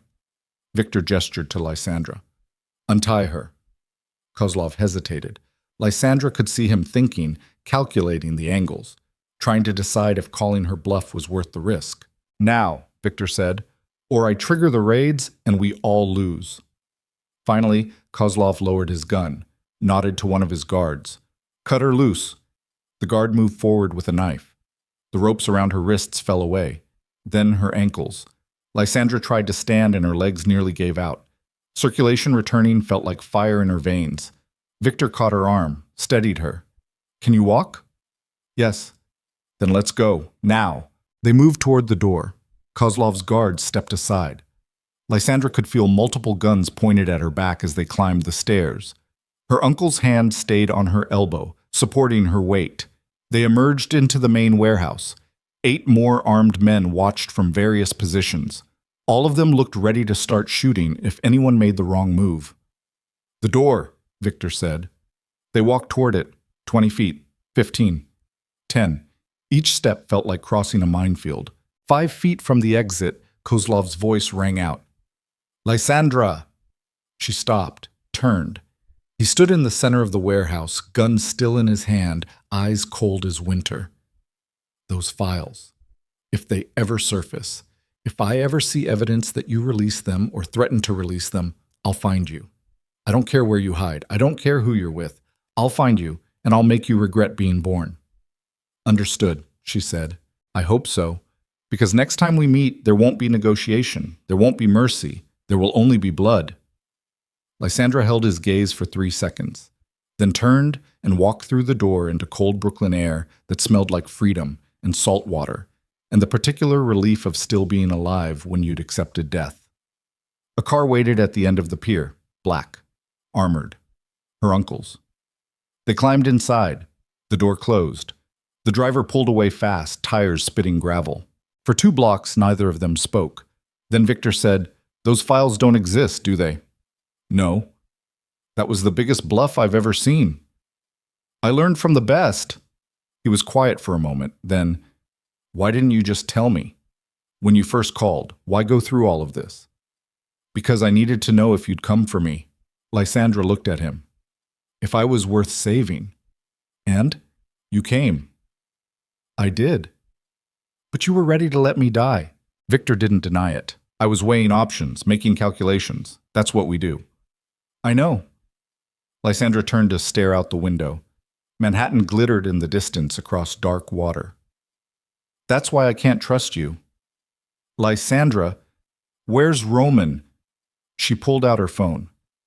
"I need to find him." Her uncle's hand covered hers. "I already have people looking. Every hospital in Brooklyn. If he's alive, we'll find him." "And if he's not?" Victor didn't answer. The car drove through the night. Lysandra's phone showed 10:47 p.m. Less than 4 hours since Roman had been dragged out of that basement. Less than 4 hours since she'd heard him scream. It felt like years. Her phone rang. Unknown number. She almost didn't answer. Then something made her swipe. "Yes?" "Ms. Vale?" A woman's voice. Professional. "This is Lutheran Medical Center in Brooklyn. We have a Roman Volkov here. He listed you as his emergency contact." Lysandra's heart stopped. "Is he alive?" "Yes. Critical but stable. He's asking for you." "I'm on my way." She gave the driver the address. The car changed direction, accelerated. Victor sat beside her in silence, his face unreadable. "When this is over," he said quietly, "we need to talk. About your future. About the family." "I don't have a future with the family." "You do. Tonight proved that. The way you handled Kozlov." He paused. "Your father would have been proud." Lysandra looked at him. "My father is dead. Possibly because of you." Victor's expression didn't change. "Perhaps, but that's a conversation for another time." The hospital appeared ahead. Modern, bright, clean, everything the warehouse basement wasn't. The car stopped. Lysandra was out the door before it fully halted. Through the entrance, to the desk. "Roman Volkov, where is he?" The nurse checked her computer. "4th floor, ICU, room 412, but visiting hours." Lysandra was already moving. To the elevator. Up, down the hall. Past rooms full of beeping machines and people dying in slow motion. Room 412. She pushed through the door. Roman lay in a hospital bed surrounded by machines. IV lines snaked into his arms. Monitors tracked his vitals with steady beeps. His face was still swollen, purple, with bruising, but his eyes were open. Those eyes found her. Something like relief flickered across his battered face. "Hey," he managed. His voice was rough, damaged. "Hey, yourself." She moved to his bedside, took his hand carefully, mindful of the IV. "You look like shit." "Feel worse." He tried to smile. "But I'm alive." "Barely." "Still counts." She sat in the chair beside his bed. Her legs were shaking. Everything was shaking. Now that the adrenaline was fading, she could feel all of it. The fear, the exhaustion, the bone-deep certainty that she'd come within seconds of watching everyone she cared about die. "How'd you get out?" Roman asked. "I lied, bluffed, pretended I had leverage I didn't have." She squeezed his hand. "Same as always." "Did it work?" "I'm here. You're here. So I guess so." He studied her face. "What about Kozlov?" "Still out there, still dangerous, probably planning 20 different ways to kill me if I step wrong." "And your uncle?" "Came to get me, eventually." She looked down at their joined hands, after calculating whether I was worth the cost. It's fine. I knew what I was." She met his eyes. "But I'm done now. Done with the family. Done with all of it." "What are you going to do?" "I don't know yet." She leaned closer. "But whatever it is, you're coming with me." Roman's one good eye searched her face. "That's a dangerous promise." "I don't care. People are going to come after you. Kozlov, Catherine Thorne, maybe even your uncle. You just threatened to expose the entire East Coast criminal underground." "I know." "And you want me tagging along for that?" "Yes." He was quiet for a moment, then something like a smile crossed his ruined face. "Okay. Okay? Okay." His hand tightened on hers. "But next time you decide to bluff Russian mobsters, maybe give me a heads up first." "Where's the fun in that?" He laughed, then winced. "Don't make me laugh. Broken ribs." "Sorry." They sat in silence while machines beeped and monitors tracked Roman's slow climb back from the edge. Outside the window, Brooklyn sprawled in the dark. Somewhere out there, Viktor Kozlov was planning his next move. Catherine Thorne was protecting her empire. Cassian was rotting in a federal cell. And Lysandra Vale was finally, impossibly, still alive. A doctor appeared in the doorway, young, tired. "Ms. Vale, can I speak with you outside?" She followed him into the hallway. The doctor closed the door carefully. "Mr. Volkov is stable," he said, "but his injuries are extensive. 3 broken ribs, punctured lung, internal bleeding that we've managed to control. He's going to need surgery in the morning." "Will he survive it?" "Probably. He's strong, but recovery will be slow. Weeks, maybe months." Lysandra nodded. "Thank you." The doctor hesitated. "There's something else. When he was brought in, there were signs of professional work. The pattern of injuries. The specific targeting." He met her eyes. "I've seen it before. People who cross certain organizations. I'm required to report this to the police." "I understand." "Is he in danger?" "Are you?" "Probably." "Then I'd suggest leaving the city. Soon." The doctor glanced back at the room. "Whatever you're involved in, it's not worth dying for." He walked away before she could respond. Lysandra stood in the hallway and thought about his words. Leaving the city, starting over, becoming someone new somewhere Kozlov couldn't find them. It was the smart play, the safe play. But she was so tired of running. She went back into the room. Roman had closed his eyes, but they opened when she sat down. "What did the doctor say?" he asked. "Surgery tomorrow, long recovery." She paused. "He thinks we should leave the city. He's probably right." But I can read your face, Lys. You're not planning to run." "No." "Why not?" "Because I'm done letting men like Kozlov and my uncle and Cassian determine my life." She leaned forward. "They think they own me. That I'm just another piece on their chessboard, but I'm not." "What are you then?" "I'm the woman who walked into that warehouse and walked out alive. The woman who lied to the most dangerous man on the East Coast and made him believe it." Her voice hardened. "And I'm the woman who's about to burn everything down." Roman stared at her. Then slowly, painfully, he smiled. "That's my girl."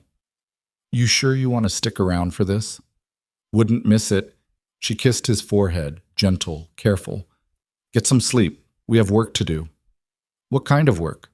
The kind that ends with Cassian Thorne, Catherine Thorne, and Victor Kozlov all wishing they'd never heard my name. She stood, walked to the door, paused with her hand on the handle. Lys? Roman's voice was soft. Yeah? Whatever you're planning, don't do it alone. I won't. She looked back. I have you. And that's enough. She left the room. Walked down the hospital corridor with fluorescent lights buzzing overhead and the smell of antiseptic burning her nose and a plan forming in her head that was either brilliant or suicidal, possibly both. Her phone buzzed. Text message. Unknown number. She opened it. A photograph. Clear. Recent. Taken from across the street. The hospital entrance. Her walking in 30 minutes ago. The text below was simple. I'm watching. Don't forget our arrangement. Vike? Victor Kozlov. Still out there. Still dangerous. Still reminding her that their truce was temporary and based entirely on fear of files that didn't exist. Lysandra smiled. Let him watch. Let them all watch. Because tomorrow, she was done being a victim. Tomorrow, she was going to war. And this time, she planned to win. Dawn came to the city like a slow exhale. Gray light filtered through the hospital windows, turning everything the color of old bruises. Lysandra sat in the chair beside Roman's bed and watched him sleep while machines tracked his heartbeat in steady electronic rhythm. She hadn't slept. Couldn't. Her mind was too busy building and demolishing plans, calculating angles, mapping the war she was about to start. Her phone showed 6:23 a.m. 14 hours since Kozlov's warehouse. 14 hours since she'd walked out alive when she should have been dead. 14 hours to realize that survival wasn't enough anymore. Roman's eye opened, the one that wasn't swollen shut. He looked at her and his voice came out rough. You've been sitting there all night. Couldn't sleep. Thinking? Planning. He tried to shift, winced, gave up. What kind of planning? The kind that either frees us from all of this or gets us both killed. She leaned forward.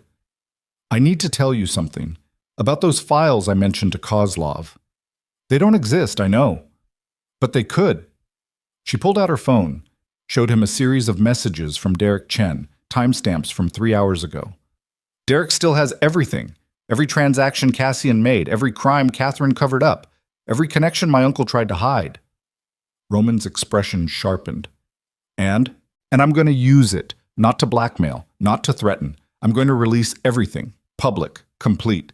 Let the whole rotten structure collapse. That's suicide. Your uncle will come after you. Kozlov will come after you.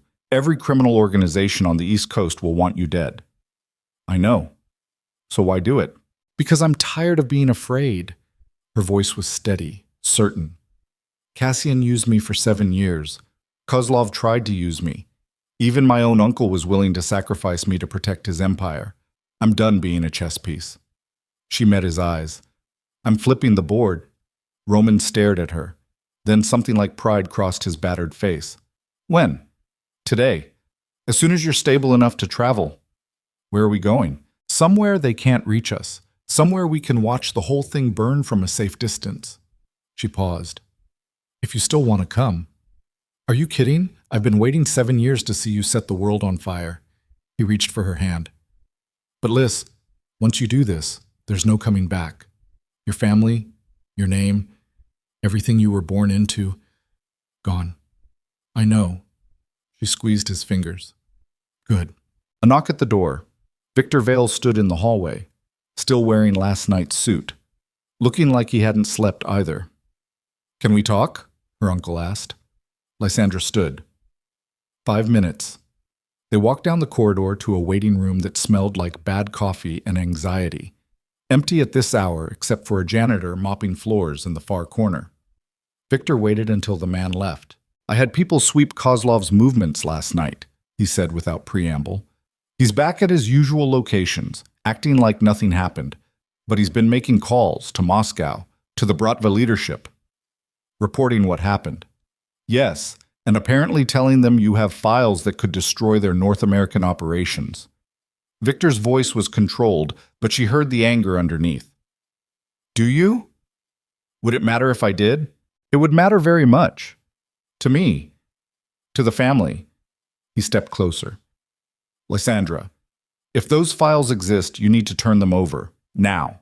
Before this situation escalates beyond control. And if I don't, then I can't protect you. His voice went cold.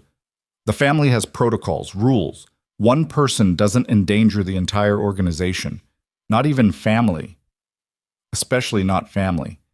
She held his gaze. That's what you really mean, isn't it? That I'm expendable. I didn't say, you didn't have to. I saw it last night in that warehouse. You were calculating, weighing my value against your empire, and I came up short. Victor's jaw tightened. I came for you, after I forced your hand, after I created a situation where letting me die would cost you more than saving me. Lysandra took a step closer. But tell me something, Uncle Victor. If I hadn't bluffed Kozlov, if I just sat there and died quietly, would you have avenged me?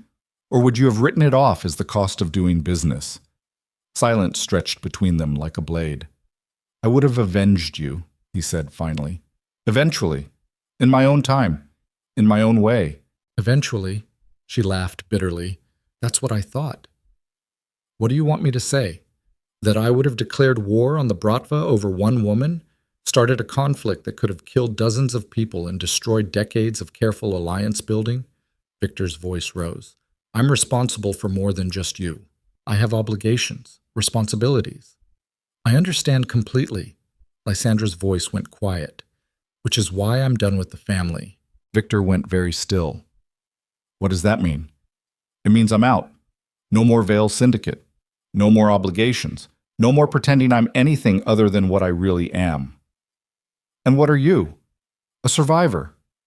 She turned toward the door. That's all any of us really are. Lysandra, her uncle's voice stopped her. If you release those files, I won't be able to protect you. I won't even try. I know. You'll be hunted for the rest of your life, however long that is. Better hunted and free than safe and owned. She looked back at him. You taught me that, a long time ago, before you forgot what it meant. She left him standing in the waiting room and walked back to Roman's room with her phone in her hand and Derek Chen's number pulled up on the screen. She dialed. He answered on the second ring. Ms. Vale, I saw the news about the hospital. You okay? Define okay. She closed the door behind her. Derek, I need you to do something for me. Something that can't be undone. I'm listening. Those files you have. Everything about Cassian, Catherine, the Bratva connections, my uncle's operations, all of it. She took a breath. I want you to release them. Today. Everything. Every major news organization. Every federal agency. Complete disclosure. Silence on the line. Then Derek's voice, careful. Ms. Vale, do you understand what that means? The kind of attention that will bring down on you. Yes. People will come after you. Powerful people. Dangerous people. Let them. You could hide this. Use it as leverage. Keep yourself safe. I'm tired of hiding. I'm tired of leverage. I'm tired of safety that comes from threatening to hurt other people. Her voice was steady. Final. Release the files, Derek. All of them. Today. Another pause. You're sure? I've never been more sure of anything. Okay. She heard typing. It'll take me about 3 hours to verify the distribution channels and make sure nothing can be traced back to me. By noon, every newsroom and federal office on the East Coast will have complete documentation of the Vale Syndicate's operations, Cassian Thorne's money laundering, Catherine Thorne's fraud, and Victor Kozlov's connections. He paused. Ms. Vale, after I do this, you should probably leave the country. Working on it. Good luck. He hung up. Lysandra lowered the phone and looked at Roman. He was watching her with his one good eye, and she saw no judgment there. No fear. Just acceptance. 3 hours, he said. 3 hours until the world changes. She sat back down beside his bed. The doctor said you could travel by tomorrow if we're careful. Where do you want to go? Somewhere warm, somewhere they don't extradite to the United States. He managed a small smile. I've always liked Costa Rica. Costa Rica it is. They sat in comfortable silence while the morning grew brighter outside the window. Nurses made their rounds. The hospital woke up to another day of sickness and healing and the endless cycle of people trying not to die. At 8:47 a.m., Lysandra's phone rang. Catherine Thorne. She almost didn't answer. Then curiosity won. She swiped. Lysandra. Catherine's voice was ice wrapped in silk. We need to talk. Do we? I'm aware you have certain files, certain information that could be damaging to my family. You mean evidence of your crimes? I mean leverage that I'm willing to pay for. Catherine's tone shifted, became businesslike. Name your price, 10 million, 20, whatever you want. Just deliver the files and agree never to speak about this again. Lysandra looked at Roman. He was listening, she could tell, watching her face. Catherine, she said slowly, you destroyed my life. You and your son. For 7 years, you treated me like furniture, like something to be used and discarded. She paused. And now you think you can buy me off? I think you're practical. I think you understand how the world works. I do understand. That's why I'm saying no. Excuse me? No deal? No payment? No negotiation? Lysandra's voice hardened. By the end of today, every federal agency in the country is going to have documentation of everything you and Cassian did. Every fraud, every bribe, every crime, and you're both going to prison. Catherine's voice went cold. You stupid little girl. Do you have any idea what you're starting? Yes? I'm ending you. She hung up. The phone rang again immediately. She declined the call. It rang again. Declined. After the 5th time, she blocked the number. At 9:33 a.m., her uncle called. She let it go to voicemail. He called 6 more times. She deleted each voicemail without listening. At 10:15 a.m., a text from an unknown number. You have until noon to reconsider. After that, I stopped being reasonable. V.K. Victor Kozlov. She deleted it without responding. Roman watched her silence each call, ignore each threat. You okay? He asked. Better than okay. She stood, stretched. Her body ached from sitting all night, but her mind felt clearer than it had in years. I'm free. Not yet, you're not. Close enough. At 11:47 a.m., Derek Chen sent a text. Files distributed. Multiple confirmations received. FBI has already issued preliminary warrants. It's done. Lysandra read the message 3 times. Let the weight of it settle. It's done. 7 years of manipulation, 7 years of lies, 7 years of being someone else's tool. All of it over. Exposed. Finished. She showed the message to Roman. He read it, and something like satisfaction crossed his face. How long before the arrests start? Hours. Maybe less. She pulled up a news app on her phone. Already headlines were starting to appear. Breaking news alerts. Federal raids in progress. Warrants issued for Catherine Thorne, Victor Vale, 3 dozen others in the Vale Syndicate organization. Cassian's name appeared in multiple articles. Federal prosecutors adding new charges. Money laundering, racketeering, fraud that made his original crimes look like parking tickets. Victor Kozlov's name was notably absent from the American reports, but a quick search of international news showed Russian authorities beginning their own investigation. Interpol involvement, extradition requests being filed. The dominoes were falling. At 12:23 p.m., hospital security appeared at Roman's door. 2 men in uniform, looking uncomfortable. Ms. Vale, the older one asked, there are federal agents downstairs asking to speak with you. Tell them I'll be down in 10 minutes. The guards left. Lysandra turned to Roman. This is it, she said. You sure you want to do this? Talk to them? I have to. They'll have questions about the files, about what I know. She leaned down, kissed him carefully. But I'm not going to lie for anyone anymore. Not my uncle. Not Kozlov. Not even myself. What are you going to tell them? The truth? All of it? Everything Cassian did? Everything I saw? Everything I survived? She straightened. And then I'm going to walk out of here and never look back. They might arrest you. Maybe. But I don't think so. I'm a witness, not a criminal. Everything I did was survival. You threatened to release classified criminal information. To save my own life, any jury would understand that. She grabbed her coat. Besides, I have something they want more than me. What? Testimony that can put Victor Kozlov away for life. She smiled grimly. Turns out being the most dangerous man's hostage makes you a pretty valuable witness. She left the room, took the elevator down. walked through the lobby toward two men in dark suits who screamed federal agent from 30 feet away. Ms. Vale? The taller one showed a badge, FBI. I'm Special Agent Morrison. This is Agent Chen. We'd like to ask you some questions about files that were distributed this morning. I'd like to give you a statement about Viktor Kozlov's criminal operations and his attempted murder of myself and Roman Volkov. She met his eyes. But first I need immunity. Complete. In writing. For myself and for Roman Volkov. Agent Morrison's expression didn't change. That's a significant request. I have significant information about the Bratva's North American operations, about money laundering networks that span 3 continents, about connections between organized crime and legitimate business that your agency has been trying to penetrate for decades. She paused. I can give you all of it, names, dates, locations, everything, but only if I walk away clean. The two agents exchanged glances, a silent conversation. We'll need to speak with our supervisor, Agent Chen said. You have 1 hour. Lysandra gave them her phone number. After that, I'm catching a flight out of the country and you'll never hear from me again. She turned and walked away before they could respond. Back to the elevator. Back up to Roman's room. Her hands were shaking, but her breathing was steady.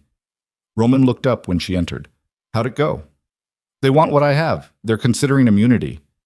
And if they say no, then we leave anyway. Tonight, fake passports, private charter. The way your family used to do it. She sat down. One way or another, we're done with this city. At 1:47 p.m., Agent Morrison called.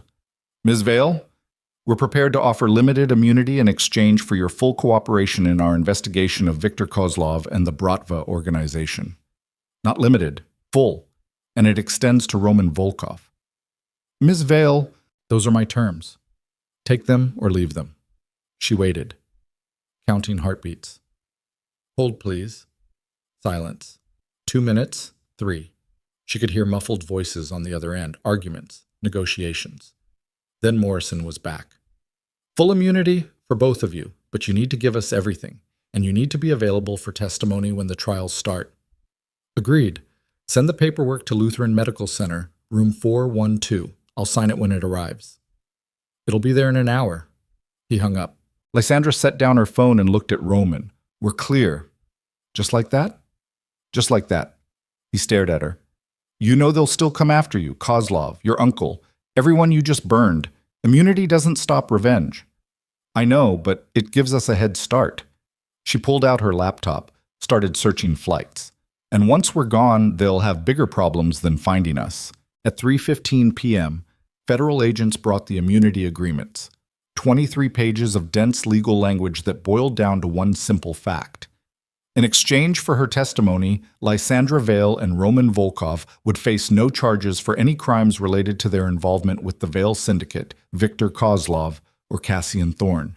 She read every word, signed on every line, watched the agents witness and notarize. Official. Legal. Done. By 4 p.m., she'd given a preliminary statement. 3 hours of questions about Kozlov's warehouse, about the threats, about everything she'd witnessed. The agents recorded every word, took notes, asked follow-up questions that showed they understood exactly how valuable her information was. When they finally left, the sun was setting outside Roman's window. Orange light painted the walls. The city below was starting its transformation into night. Somewhere down there, federal agents were executing raids, arresting people, dismantling an empire that had stood for 40 years. And Lysandra felt nothing but relief. How long until you're cleared to travel? She asked Roman. Doctor said tomorrow morning if I promised to take it easy. He shifted carefully, testing his ribs. But Lys, even with immunity, leaving right now looks like running. Because it is running. I'm done pretending to be brave. She sat on the edge of his bed. I've spent 7 years trying to survive in a world that wanted to destroy me. I won. I'm alive. Now I'm leaving while I still can. What about your uncle? Your family? My uncle made his choice. He chose his empire over me. I'm returning the favor. She looked out at the city. Let him build a new empire from a federal prison cell. Roman was quiet for a moment. Then he said, Your father wouldn't have wanted this for you. My father is dead, and I'm tired of living for dead men's expectations. She turned back to him. I'm living for me now, just me. And maybe you, if you still want to stick around. Always. Even when I'm difficult? Especially then. She smiled. First real smile in what felt like years. Costa Rica tomorrow, then. Costa Rica tomorrow. They spent the evening planning. Fake names, new documents Roman's contacts could provide. A beach house his family owned through shell corporations the feds would never trace. A life that looked nothing like the one they were leaving behind. At 8:34 p.m., the news broke nationally. Federal raids across 5 states. Arrests of 37 individuals connected to the Vale syndicate. Warrants issued for Viktor Kozlov, who'd apparently fled the country hours before agents could locate him. Catherine Thorne taken into custody at her Westchester estate. Images of her being walked out in handcuffs playing on every major network. And Cassian. Additional charges filed. Prosecutors saying he'd face 50 years minimum. The mistress he'd brought to the Dominion Circle Gala, giving interviews about how she'd been manipulated, had no idea about his criminal activities, was herself a victim. Lysandra watched it all on Roman's hospital TV and felt nothing but tired satisfaction. By 10 p.m., her phone had exploded with messages. Blocked numbers, unknown callers, people from her past trying to reach her, some threatening, some begging, some just confused. She turned off the phone. At midnight, there was a knock on the door. Lysandra opened it expecting a nurse. Found Irina instead. The woman from Kozlov's warehouse, still in a black suit, still looking dangerous. Ms. Vale, Irina's expression was unreadable. May I come in? How did you get past hospital security? I'm very good at my job. Lysandra stepped aside. Let her enter. Roman was awake, watching. Tense. Irina looked around the room, at the news playing on TV showing federal raids, at the immunity papers on the bedside table, at Lysandra standing between her and Roman like a shield.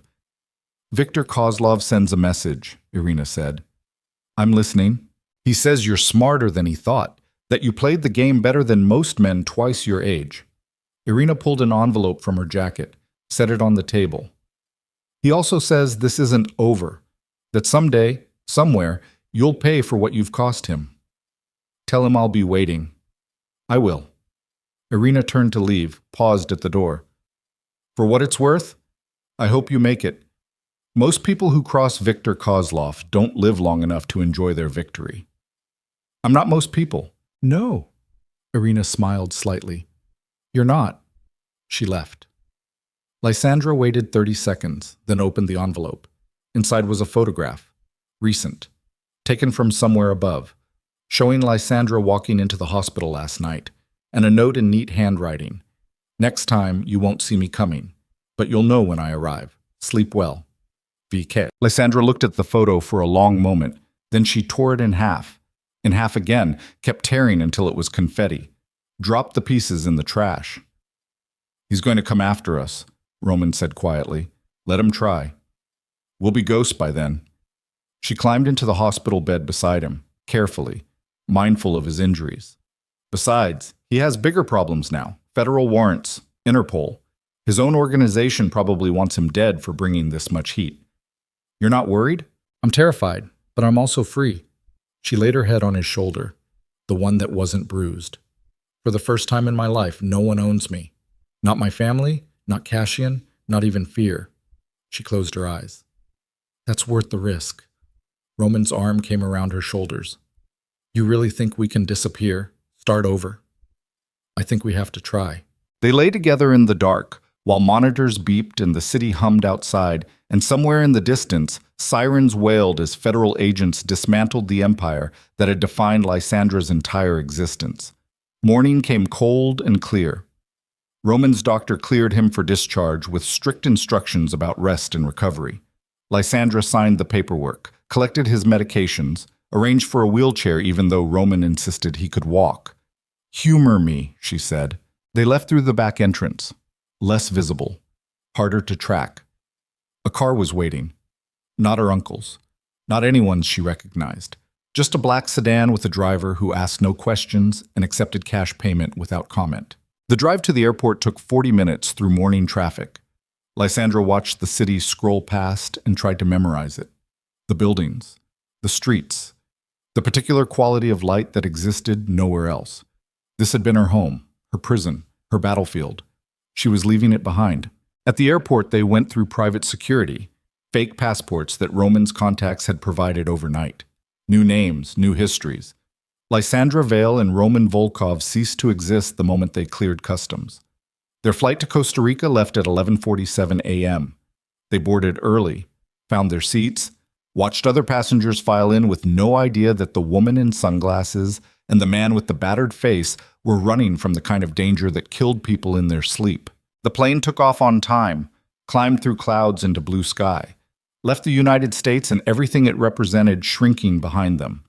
Lysandra looked out the window at the ocean below and felt something in her chest finally unclench. The weight she'd carried for 7 years, maybe longer. The constant fear that had defined every choice, every moment, every breath. Gone. "You okay?" Roman asked. His voice was soft, careful. "I don't know yet."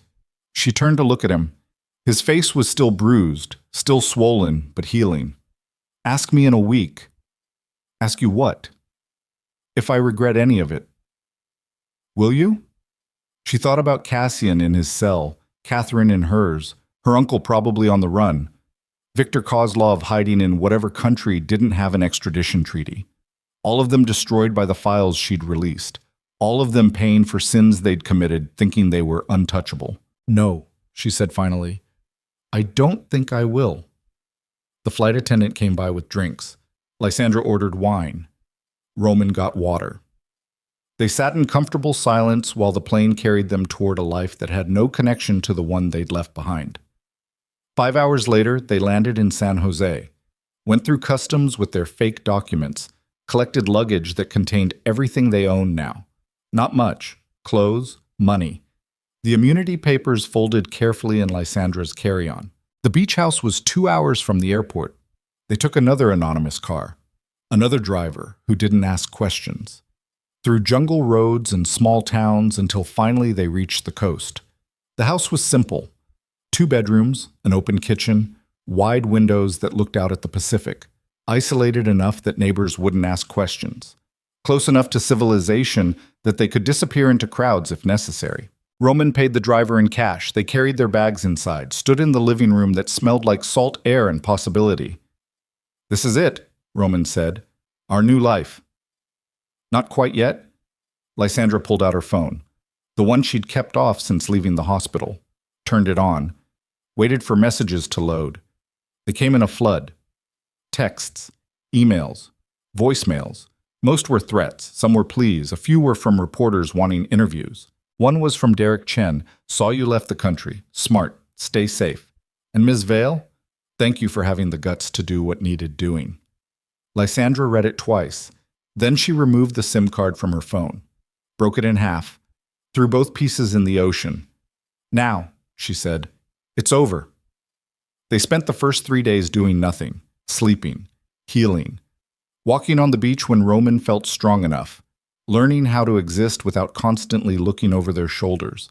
On the 4th day, Lysandra woke up early, watched the sun rise over the Pacific, made coffee in their small kitchen, sat on the porch, and tried to remember what it felt like to just be alive without fighting for it. Roman found her there an hour later, sat beside her without speaking. They watched waves crash against the beach. "You ever think about going back?" he asked finally. "To what?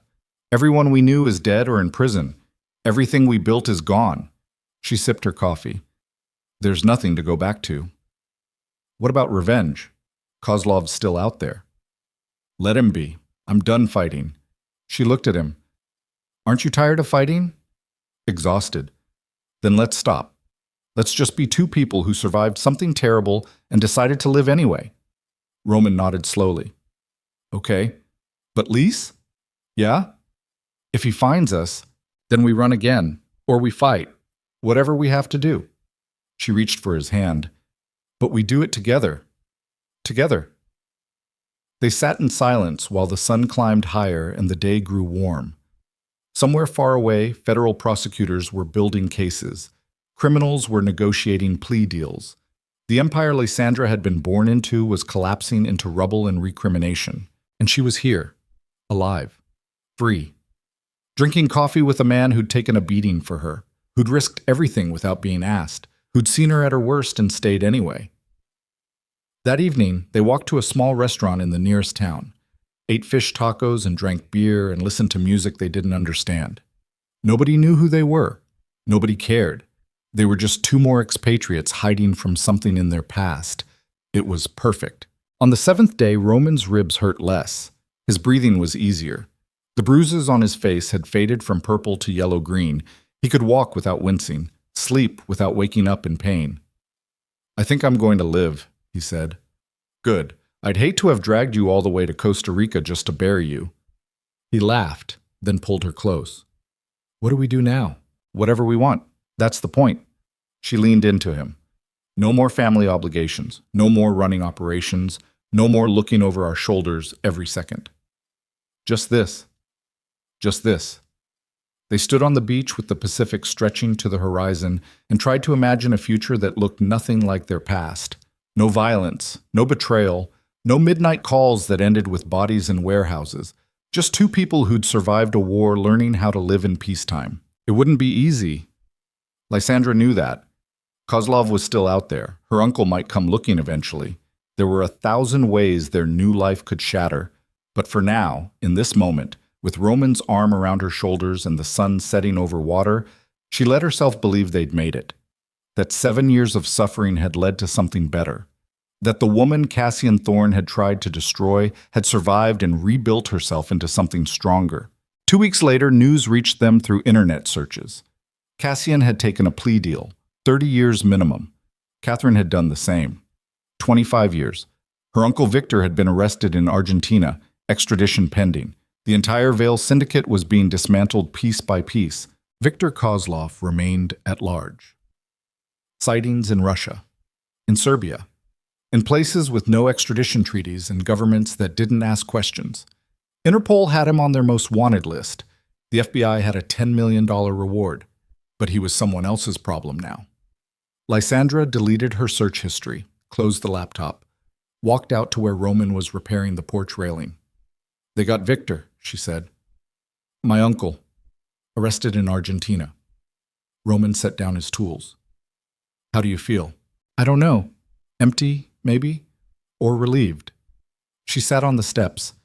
He was family, but he was also willing to let me die to protect his empire. Some family isn't worth keeping. No, it's not. She looked at the ocean. "You think we made the right choice? Running instead of staying to watch them all go down?" "I think we made the only choice we could live with." Roman sat beside her. "And I think staying would have killed us eventually. Maybe not physically, but in every way that matters. So we're good? Just hiding out here forever? I prefer starting over to hiding out. But yeah," he took her hand, "unless you want something different." "No, this is good. This is enough." She leaned her head on his shoulder. "For the first time in my life, this is enough." They sat together while the afternoon faded into evening, watching the sky turn colors that had no names, listening to the ocean, existing in a space where the past couldn't reach them, and the future was whatever they decided to make it. Somewhere far away, the city they'd left behind was still eating itself, still grinding through the daily violence of survival, still producing men like Cassian Thorne and Victor Kozlov who thought power meant you were untouchable. But Lysandra had learned the truth. Nobody was untouchable. Everybody paid eventually, and the only real power was the power to walk away from the game entirely. 6 months later, they were still in Costa Rica. Roman had put on weight. His ribs had healed. The bruises were long gone. He'd started teaching English at a small school in town. Made friends. Became part of the community. Lysandra had taken longer to adjust. She woke up most nights from dreams where Victor Kozlov found her, where her uncle's associates tracked her down, where everything they'd built turned to ash. But the dreams came less frequently as time passed. She'd started painting, something she hadn't done since she was 19, before Cassian, before the marriage, before she'd forgotten who she was underneath all the versions of herself she'd created for other people. The paintings were dark, angry, full of reds and blacks, and the particular violence of someone processing trauma through art. But they were hers, completely. Nobody telling her what to paint or how to feel or who to be. It was healing.